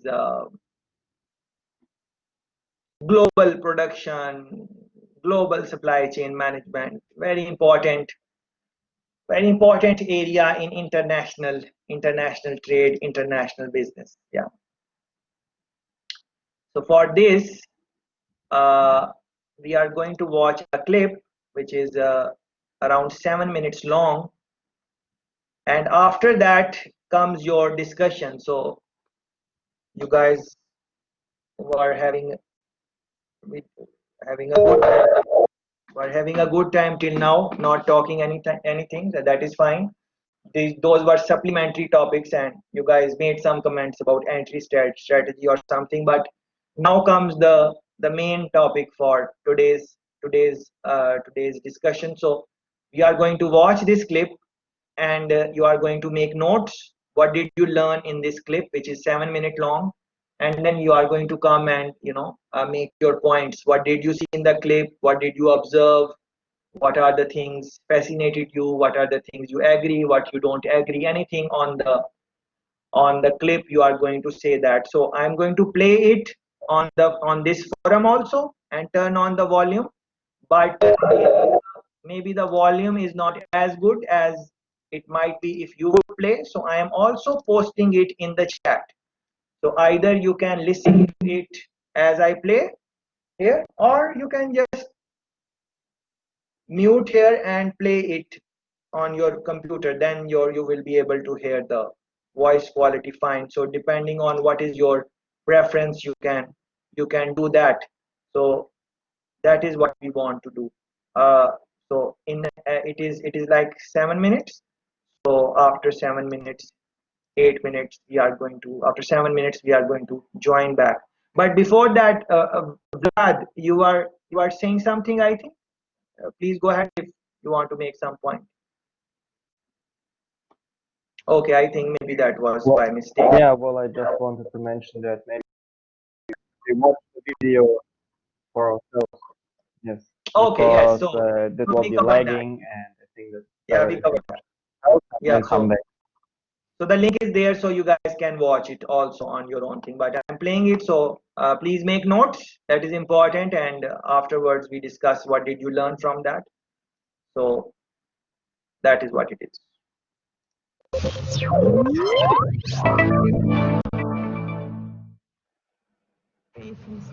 It's not your average kitchen. With around 450 chefs preparing meals for over 1,500 different menus, the Emirates flight catering facility in Dubai is the largest of its kind in the world in terms of volume throughput, with the design capacity for 130,000 meal trays a day. This facility, EKFC1, opened 7 years ago. We're currently doing 125,000 meals per day for Emirates Airline. So first, we plan out our menus that will run for the year. Our central purchasing department procures all of our produce. We bring it into the facility where it's prepped, prepared, cooked, blast chilled, and then dished into the airline casseroles. We bring in our foodstuffs from all around the world, starting with our beef is from the US, our salmon is from Norway, lamb from Australia, fresh produce, of course, from all across Europe, your fruits and vegetables. We source it wherever we can find the right quality. In our kitchens, we have chefs from 43 different nationalities. Ranges from everywhere: America, Switzerland, Canada, India, Pakistan, Philippines, China, Japan, Nepal, Myanmar. A large variety of chefs here. Because we produce so many different types of regional food, so we need chefs from each of the origins of our regions. Our catering facility is all latest high-tech kitchen solutions, from our cooking and brass pans, our ovens, our roasting. All of our chillers operate on a saltwater brine system rather than your normal average condensers, which is softer on the food, but maintains temperature very well. We have separate kitchens, as you'll see when you go around. We have a kitchen for all our special meals, which are dietetic or religious backgrounds. This is the cold kitchen area. We're producing all our appetizers, salads, sandwiches, and fruits from this section. There's about 100 staff working here 24/7 for that. So here they're putting together the Arabic mezza for business class for all of tonight's flights going out to Europe. Right here in the cold kitchen, they're putting together the cold cut plates for breakfast service. This area of the hot kitchen is cooking for the subcontinent. So that's about it. The shrimps you saw before is for the prawn biryani. The pastry and bakery cooking area. We make all our own Arabic sweets in-house. Fadi runs that. Baking ovens, so meringues we make.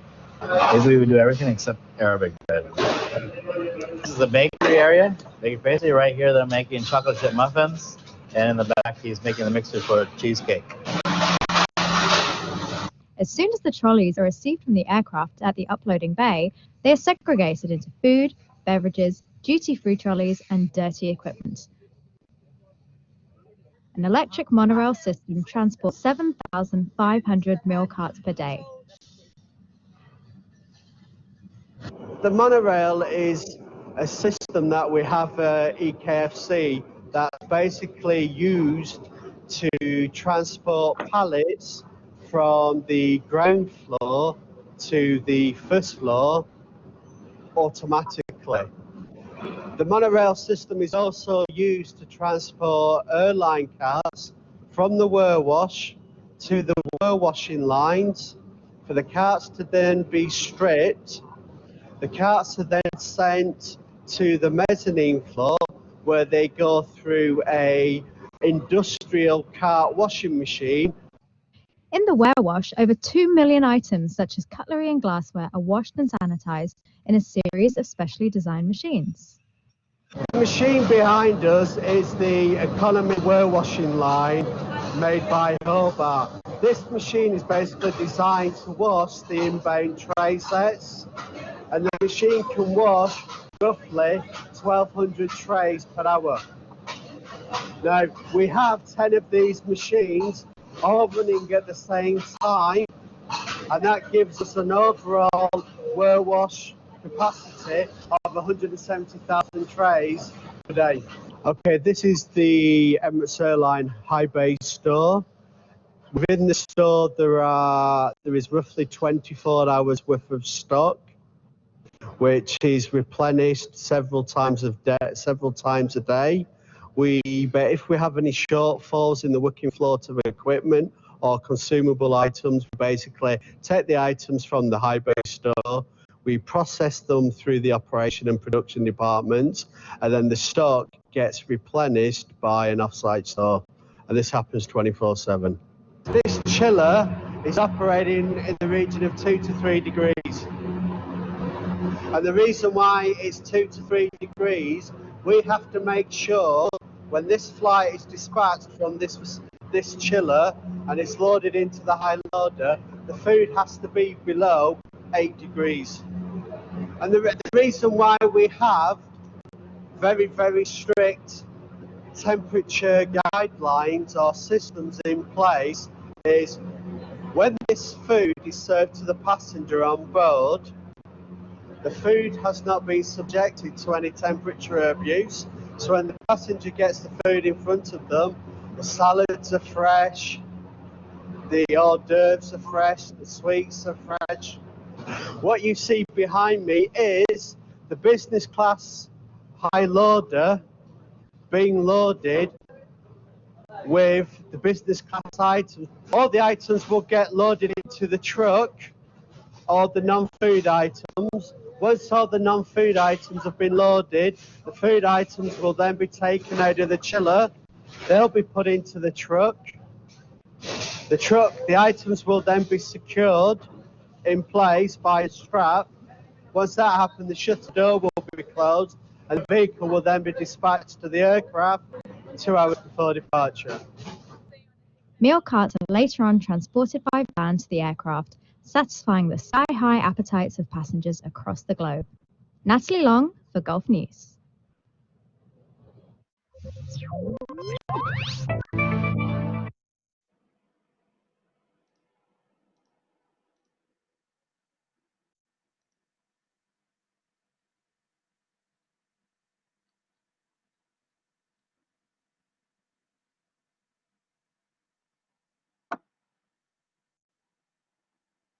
Yes, guys.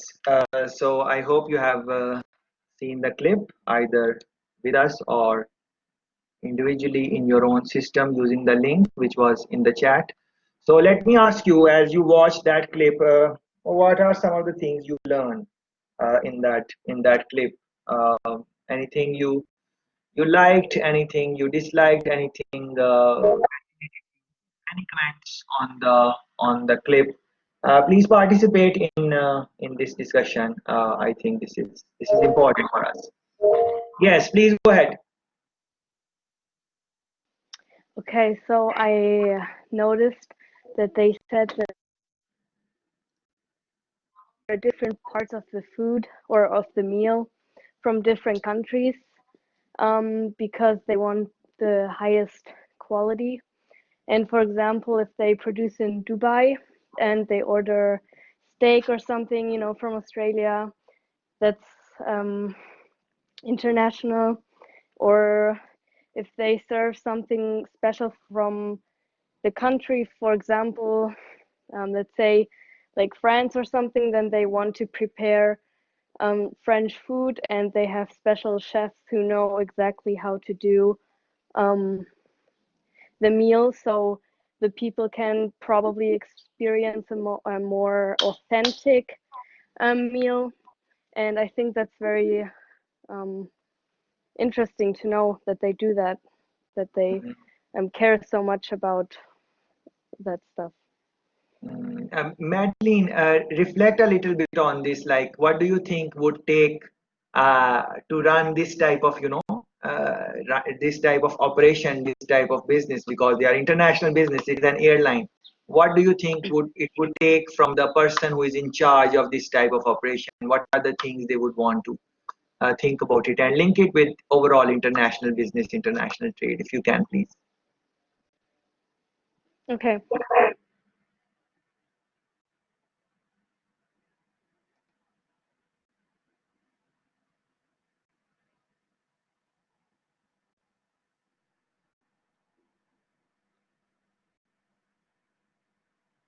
Okay, yes, maybe there is some internet connectivity with Madeline. When she will come back, she will participate. Good points she has made. I'm here again. Yes, thanks, Madeline. Please go ahead. Sorry, I was. That's okay. That's okay. Yeah. So I think it would take a lot of organization. Obviously, the supply chain has to be very good organized, because if they prepare the food for each day individually, and they have to plan everything ahead, and obviously order ahead, and that everything comes in on time and with the right quality, like he said. So I think you have to have a good supplier relationship, and yeah, that's just some things that came to my mind. Excellent. Thanks very much. So this is planning ahead. Think about it. Planning ahead. And how long do they plan ahead for? If you listen to the video carefully, I think they were saying that 1 year they know the menus 1 year in advance.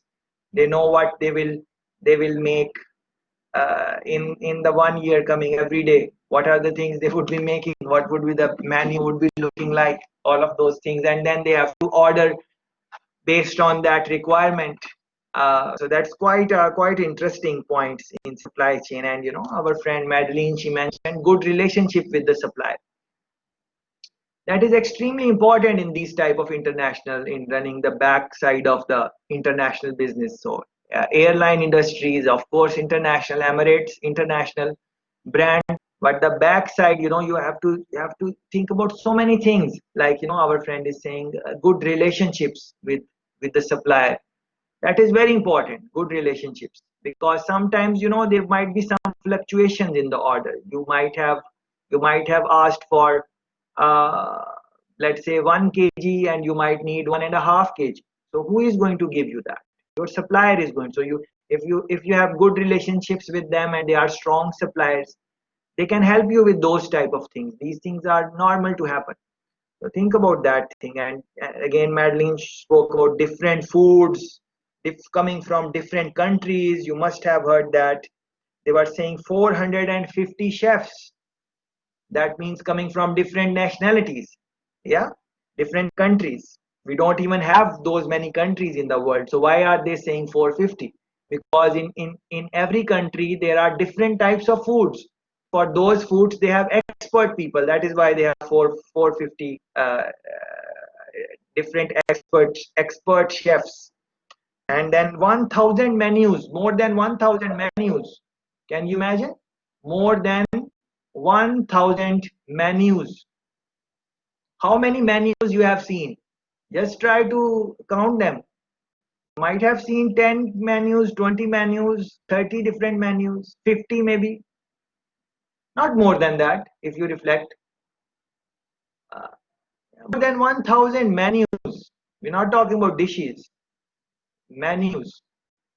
Yeah, different variety of food. Yeah, can you imagine that, how big it is? You should run some search on that and try to find out more about the company and how they are doing it now, because this one is relatively old clip.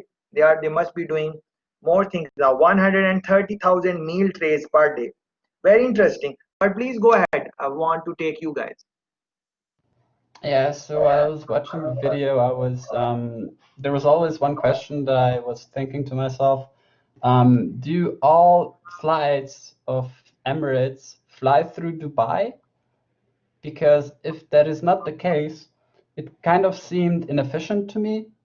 For example, if one flight starts from Lisbon, for example, and goes on to New York, how will they get the meals from Dubai there? Sure, they can just fly it there, but it kind of seems inefficient in a way. And that was one question that I was constantly thinking. But if every flight goes through Dubai, it seems like a very well thought out system. And then sometimes they would do the production in one area, and then they would send it to other areas also.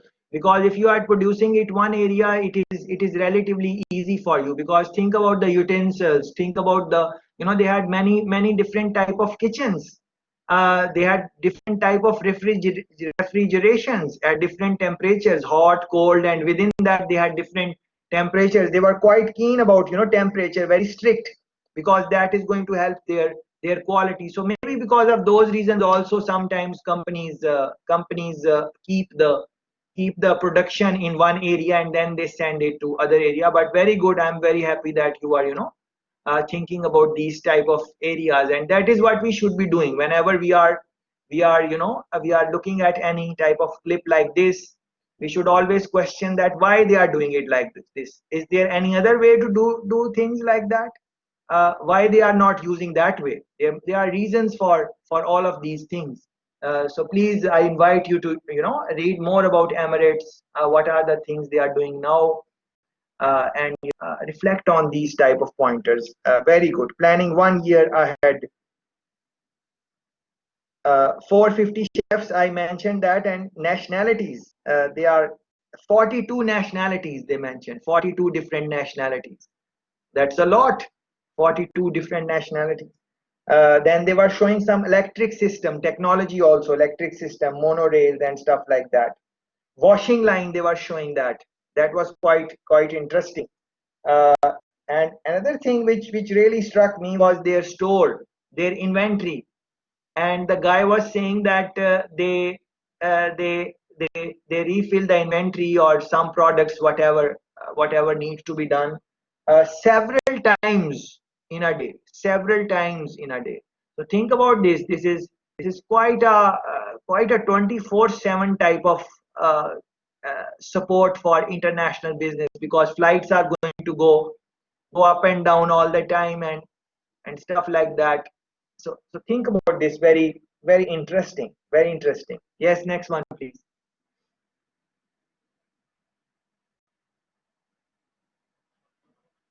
Couple of more people also were raising hand. Yes, next one, please. We need to talk a little more, maybe. I originally thought about time management, but I think it was already mentioned. But it was very interesting to see how, for example, one person only puts on the salad and this person does it for like many hundreds of meals. So I think time management is also very important, since they also focus on freshness. And this was also very interesting to see. Yeah, but I think it was also already mentioned that with the very well thought out planning, like 1 year ahead, I think with that it's possible. Yeah, but we did not mention it in the nice way which you did, because you are saying that people are specializing in one aspect of the job. So the person who is putting in the leaf on the salad, he's just putting in the leaf. So time management, that is very good observation. So you would see that in the assembly lines also, that there would be one person who is just doing the same job again and again and again. So that is very interesting point. But then link it with overall motivation, or getting bored at the job. This is why people can get bored also, because they are doing the same job again and again and again. So you have to think about that also, I think, just to get them motivated and stuff like that. But very, very interesting clip to watch and reflect. There were so many things in this. Yeah, please go ahead. Yeah, what I found really interesting was when I think he said that they were preparing today's business class meal. So they are actually, because I used to think that the food you get on plane is actually prepared a longer time ago and then packed and just stored somewhere. Of course, not too long, because then it would get rotten, but little time.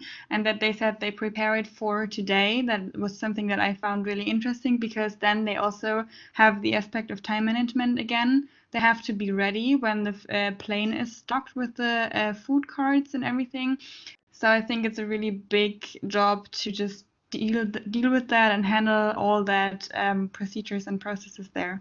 Yes, thanks very much, Lucia, for that comment. So just look at that. When you are traveling in the aeroplane, this little tray comes for you, and you might not even think big about it. But now, when next time it will come, all of this conversation and the clip you watched, it's going to run in your head automatically. You would not even have to think. You would understand and appreciate how much effort and how much work is behind behind the scene which these companies do.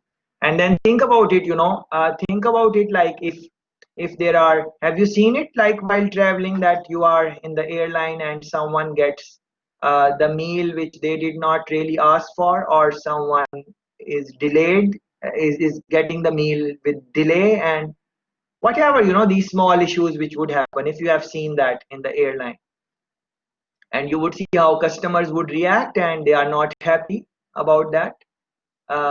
So all of those things you would really have to think about, that a little mistake in the type of international support processes, procedures, there is any little mistake, at the end of the day the customer is not going to look at the things which were good in the experience.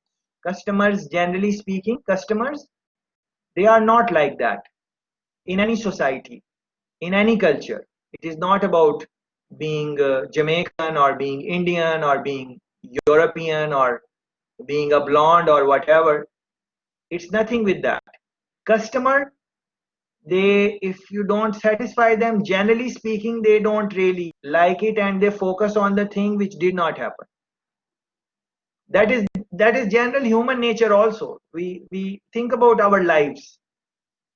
How often do we reflect on the things which are good, like our health or the money we have or the job we have? We're not really, generally speaking, we're not really focusing on that because we are taking it for granted that we have all these things. And but a little thing happens in our life and we start making shout and all of those things. Same is for the customer. So customer will not think that he got a good price for the ticket. He will not think that the takeoff was good. He will not think that when he was entering, the air hostess or those people greeted the customer. He will not, and the flight took on time. He will not think about that. And a little thing, little delay in the meal or something like that, he will remember that. And even if he reached the destination on time and all the things were good and he gets his baggage on time, everything fine, but that little thing, little mistake in the operations, he is now going to jet airline on that. He will say, well, the food is the problem, they were taking forever. By the time they gave me food, I was almost almost about to land. So I was, and what can be done on that? We can't really blame customer also, because maybe they were hungry, maybe they did not get a time to eat before coming on board, because maybe they were busy, maybe they were shopping on the airport, maybe some other thing, and now they were really looking forward that as they will get it quickly and be able to eat it and not feel hungry, but that did not happen and now they are not happy about it. So what to do in that situation, in international trade, international business? Who to really blame, Is it customer's fault? Is it customer should be a little bit of understanding? Is it that the air hostess or the people do not communicate in the right way, that if they would have communicated in the right way, they might be able to negotiate a little bit of time from the customer? And look at the jobs of air hostess also. If you observe when you go in air again, you'll see how it's very the timing of they are very like time conscious. They have to do one thing and then next thing and next thing and next thing. They are quite busy, especially in shorter flights. You would see that they are quite busy. 1 hour, 1.5 hour flight. They are quite busy, demanding job. Or you need to blame the supply chain issue or whatever. It's quite so many things you need to be careful about in the back operations of international businesses. So for that, I thought I should share this example with you. But please look at the postings as you would start. What is the supply chain? 3 key things you need to keep in mind. This guy is expert in supplies. Very nicely, in 5 minutes, in 4 minutes, he explains what are the key things. Please watch it. Very interesting. Is your supply chain fit for the future? Yeah, we have been talking about, the vision, the futuristic approach, how things will change in your business in the future. I asked you to read on that. Whatever area of interest you have, is it banking or whatever, how the banks would be in the future, those type of things. So for that, you need to think that your supply chain, whatever business area you are interested in, is that supply chain fit for the future? This clip, which oh, I'm not sharing the screen with you guys, so let me share the screen with you guys. So this is what I was talking about.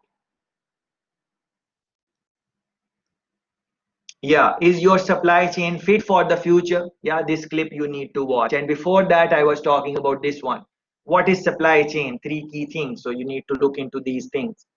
And this clip I showed you, and we try to have a short discussion, but it is fine. You can watch it again, reflect on it, or some other example which helps you understand what goes behind the scenes in the supply chain, global supply chain, global production. I think this one is quite interesting, so that's why I showed you. Again, what is, the outsourcing is going to happen a lot of times in international business, international trade, as we have established, I think, in our various conversations, that not all, there are so many things which you need to be careful in international trade, but you cannot do all of those things by yourself. You would need to have joint alliances, partnerships, different type of things which you have been talking about, all of those.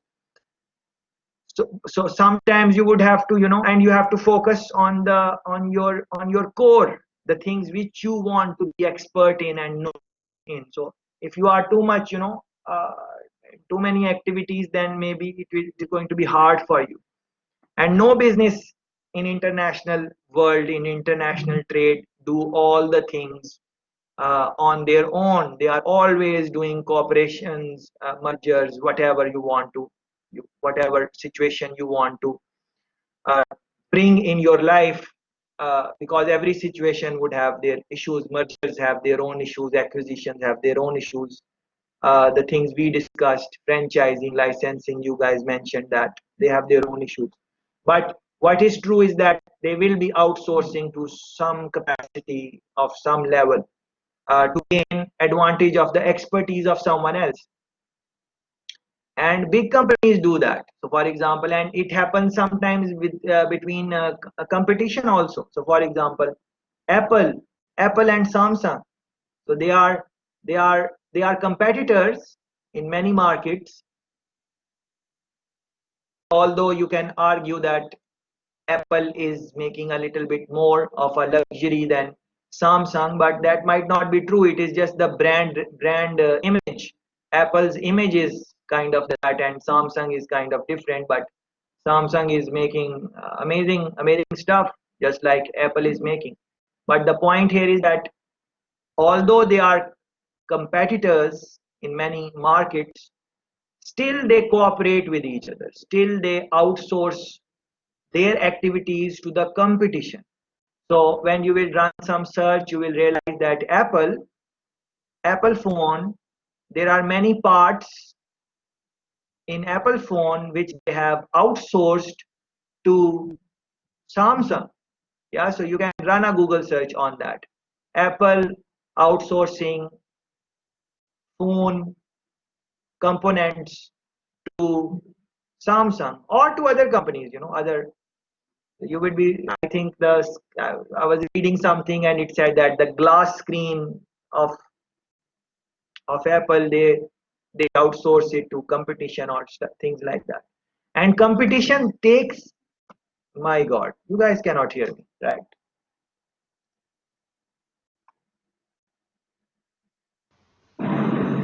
We can hear you. On my system it shows you cannot hear me.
Yes, so we were trying to reflect on outsourcing, and I was saying that many times competition is also going to outsource their activities to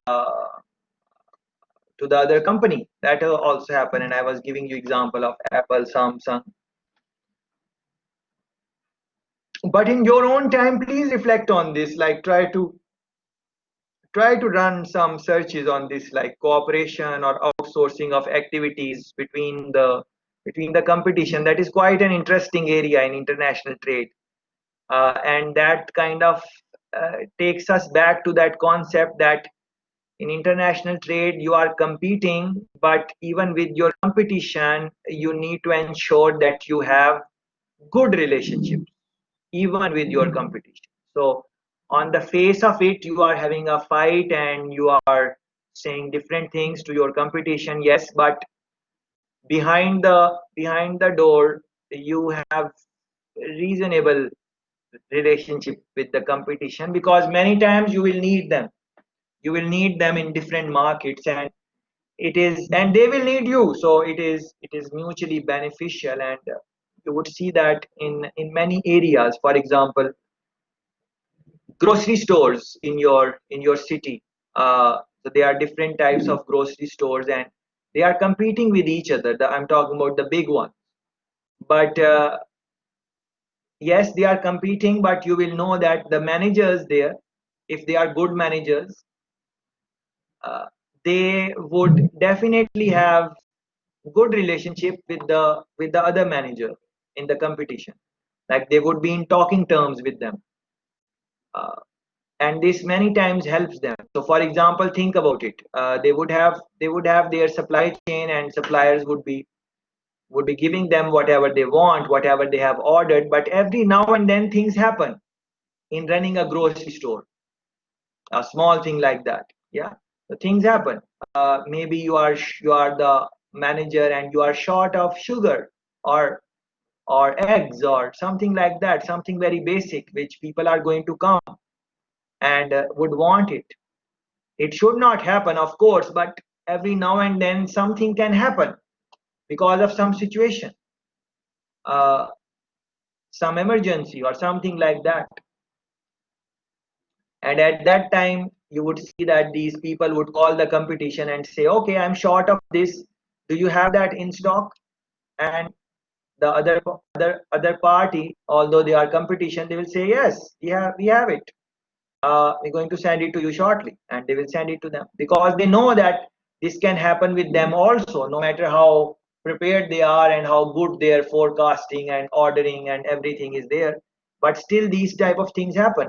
And as a manager of grocery store, you don't want to be running out of these basic things, that when your customer comes they don't find these basic things. Because what would happen if they don't find it at your place? They are going to go to the next one, and when they will go to the next one, they might not just buy that basic thing, they might also buy something else. And maybe their experience is better when they go to the next one. Maybe they liked it more for some reason or another.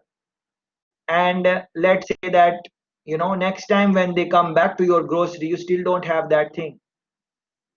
They will go back to that new place which they liked, and before you know, they might just start going there. It's a switch. This thing happens. You might have seen it in your own life. Just reflect on this, that you know when you experience these type of things, when you go to your store or wherever you have been going to, and you don't find what you want, what do you go to the next one? What happens there? So all of that thing is linked with international businesses, because they need to, many times these things would happen. They will run out of stock or inventory or this thing or another thing, or shortage in labor and stuff like that. Where they will go? Many times they will go to the competition if they enjoy the good relationship, and both parties would help each other. So for us, they are competition, but they should not be they should have good relationship with each other, even with competition. That is the importance of good relationships. That was just a point, which supplementary point, which came in my mind. Of course, this is, I have added this, advantages, disadvantages of, outsourcing. You can look it up, in your own time. So for example, what are the advantages? Cost, you are saving cost, you are gaining outside expertise, you are improving operations, you can focus on the core, you can gain outside technology, other advantages. What are some of the disadvantages? You lose your control.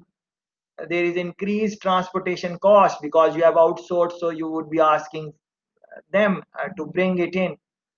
uh, Creating future competition, I just gave you example of that a while ago. Negative impact on employees, that we don't make our things ourselves, things are made by other people which we are using, and long term impacts and so on. You can scan through these things and link it with these ethical issues at the bottom of page also. It is tilted right now, but when you will download, you just download, click here, you download, and once it is downloaded, you just change the direction and it will be straight like this. So either you can read it like this, or you can just straighten it up. Ethical issues, you can, this thing, this area, you can reflect back on ethical conversation, and you should be fine with that. Yeah.